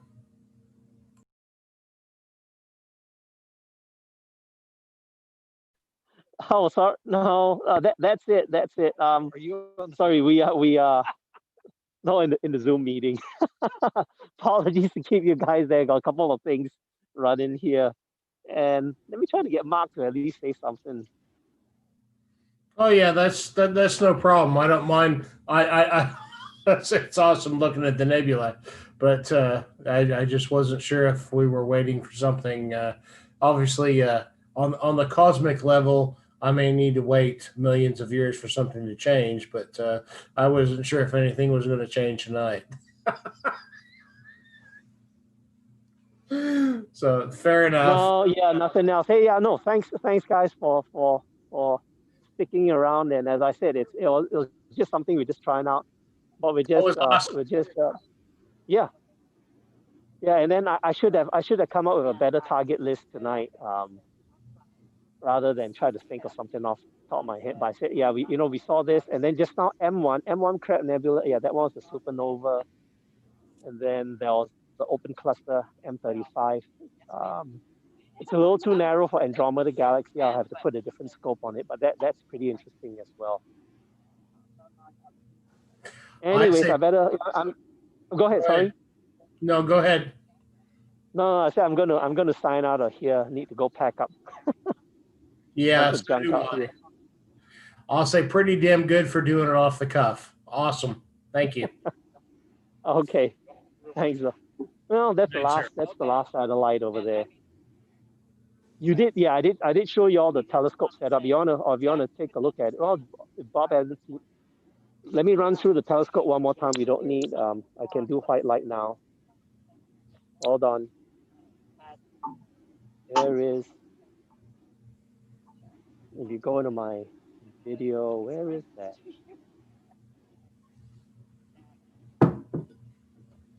Whoops, no, that's my. So basically, so I basically have a little pocket projector that projecting onto the screen out here, and then let me.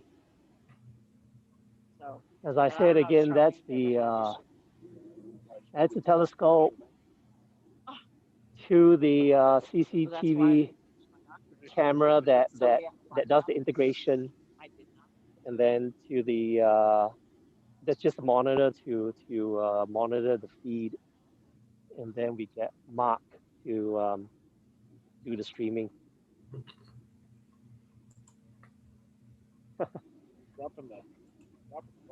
So are you recording? Peter, let me go pack up. Yeah, Peter, go ahead. Sorry. Would it be possible to take a shot of the moon? Yes. I did that. We did that. In fact, that's the one. If we did the SSTV, we did that over at Sam Noble last year during that lunar eclipse.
Okay, we're shutting this down, so you guys enjoy.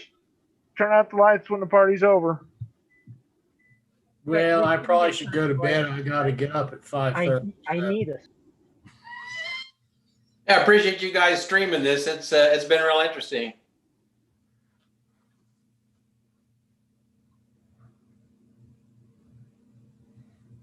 Thank you. Good night.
I tried to get Joe to come out tonight.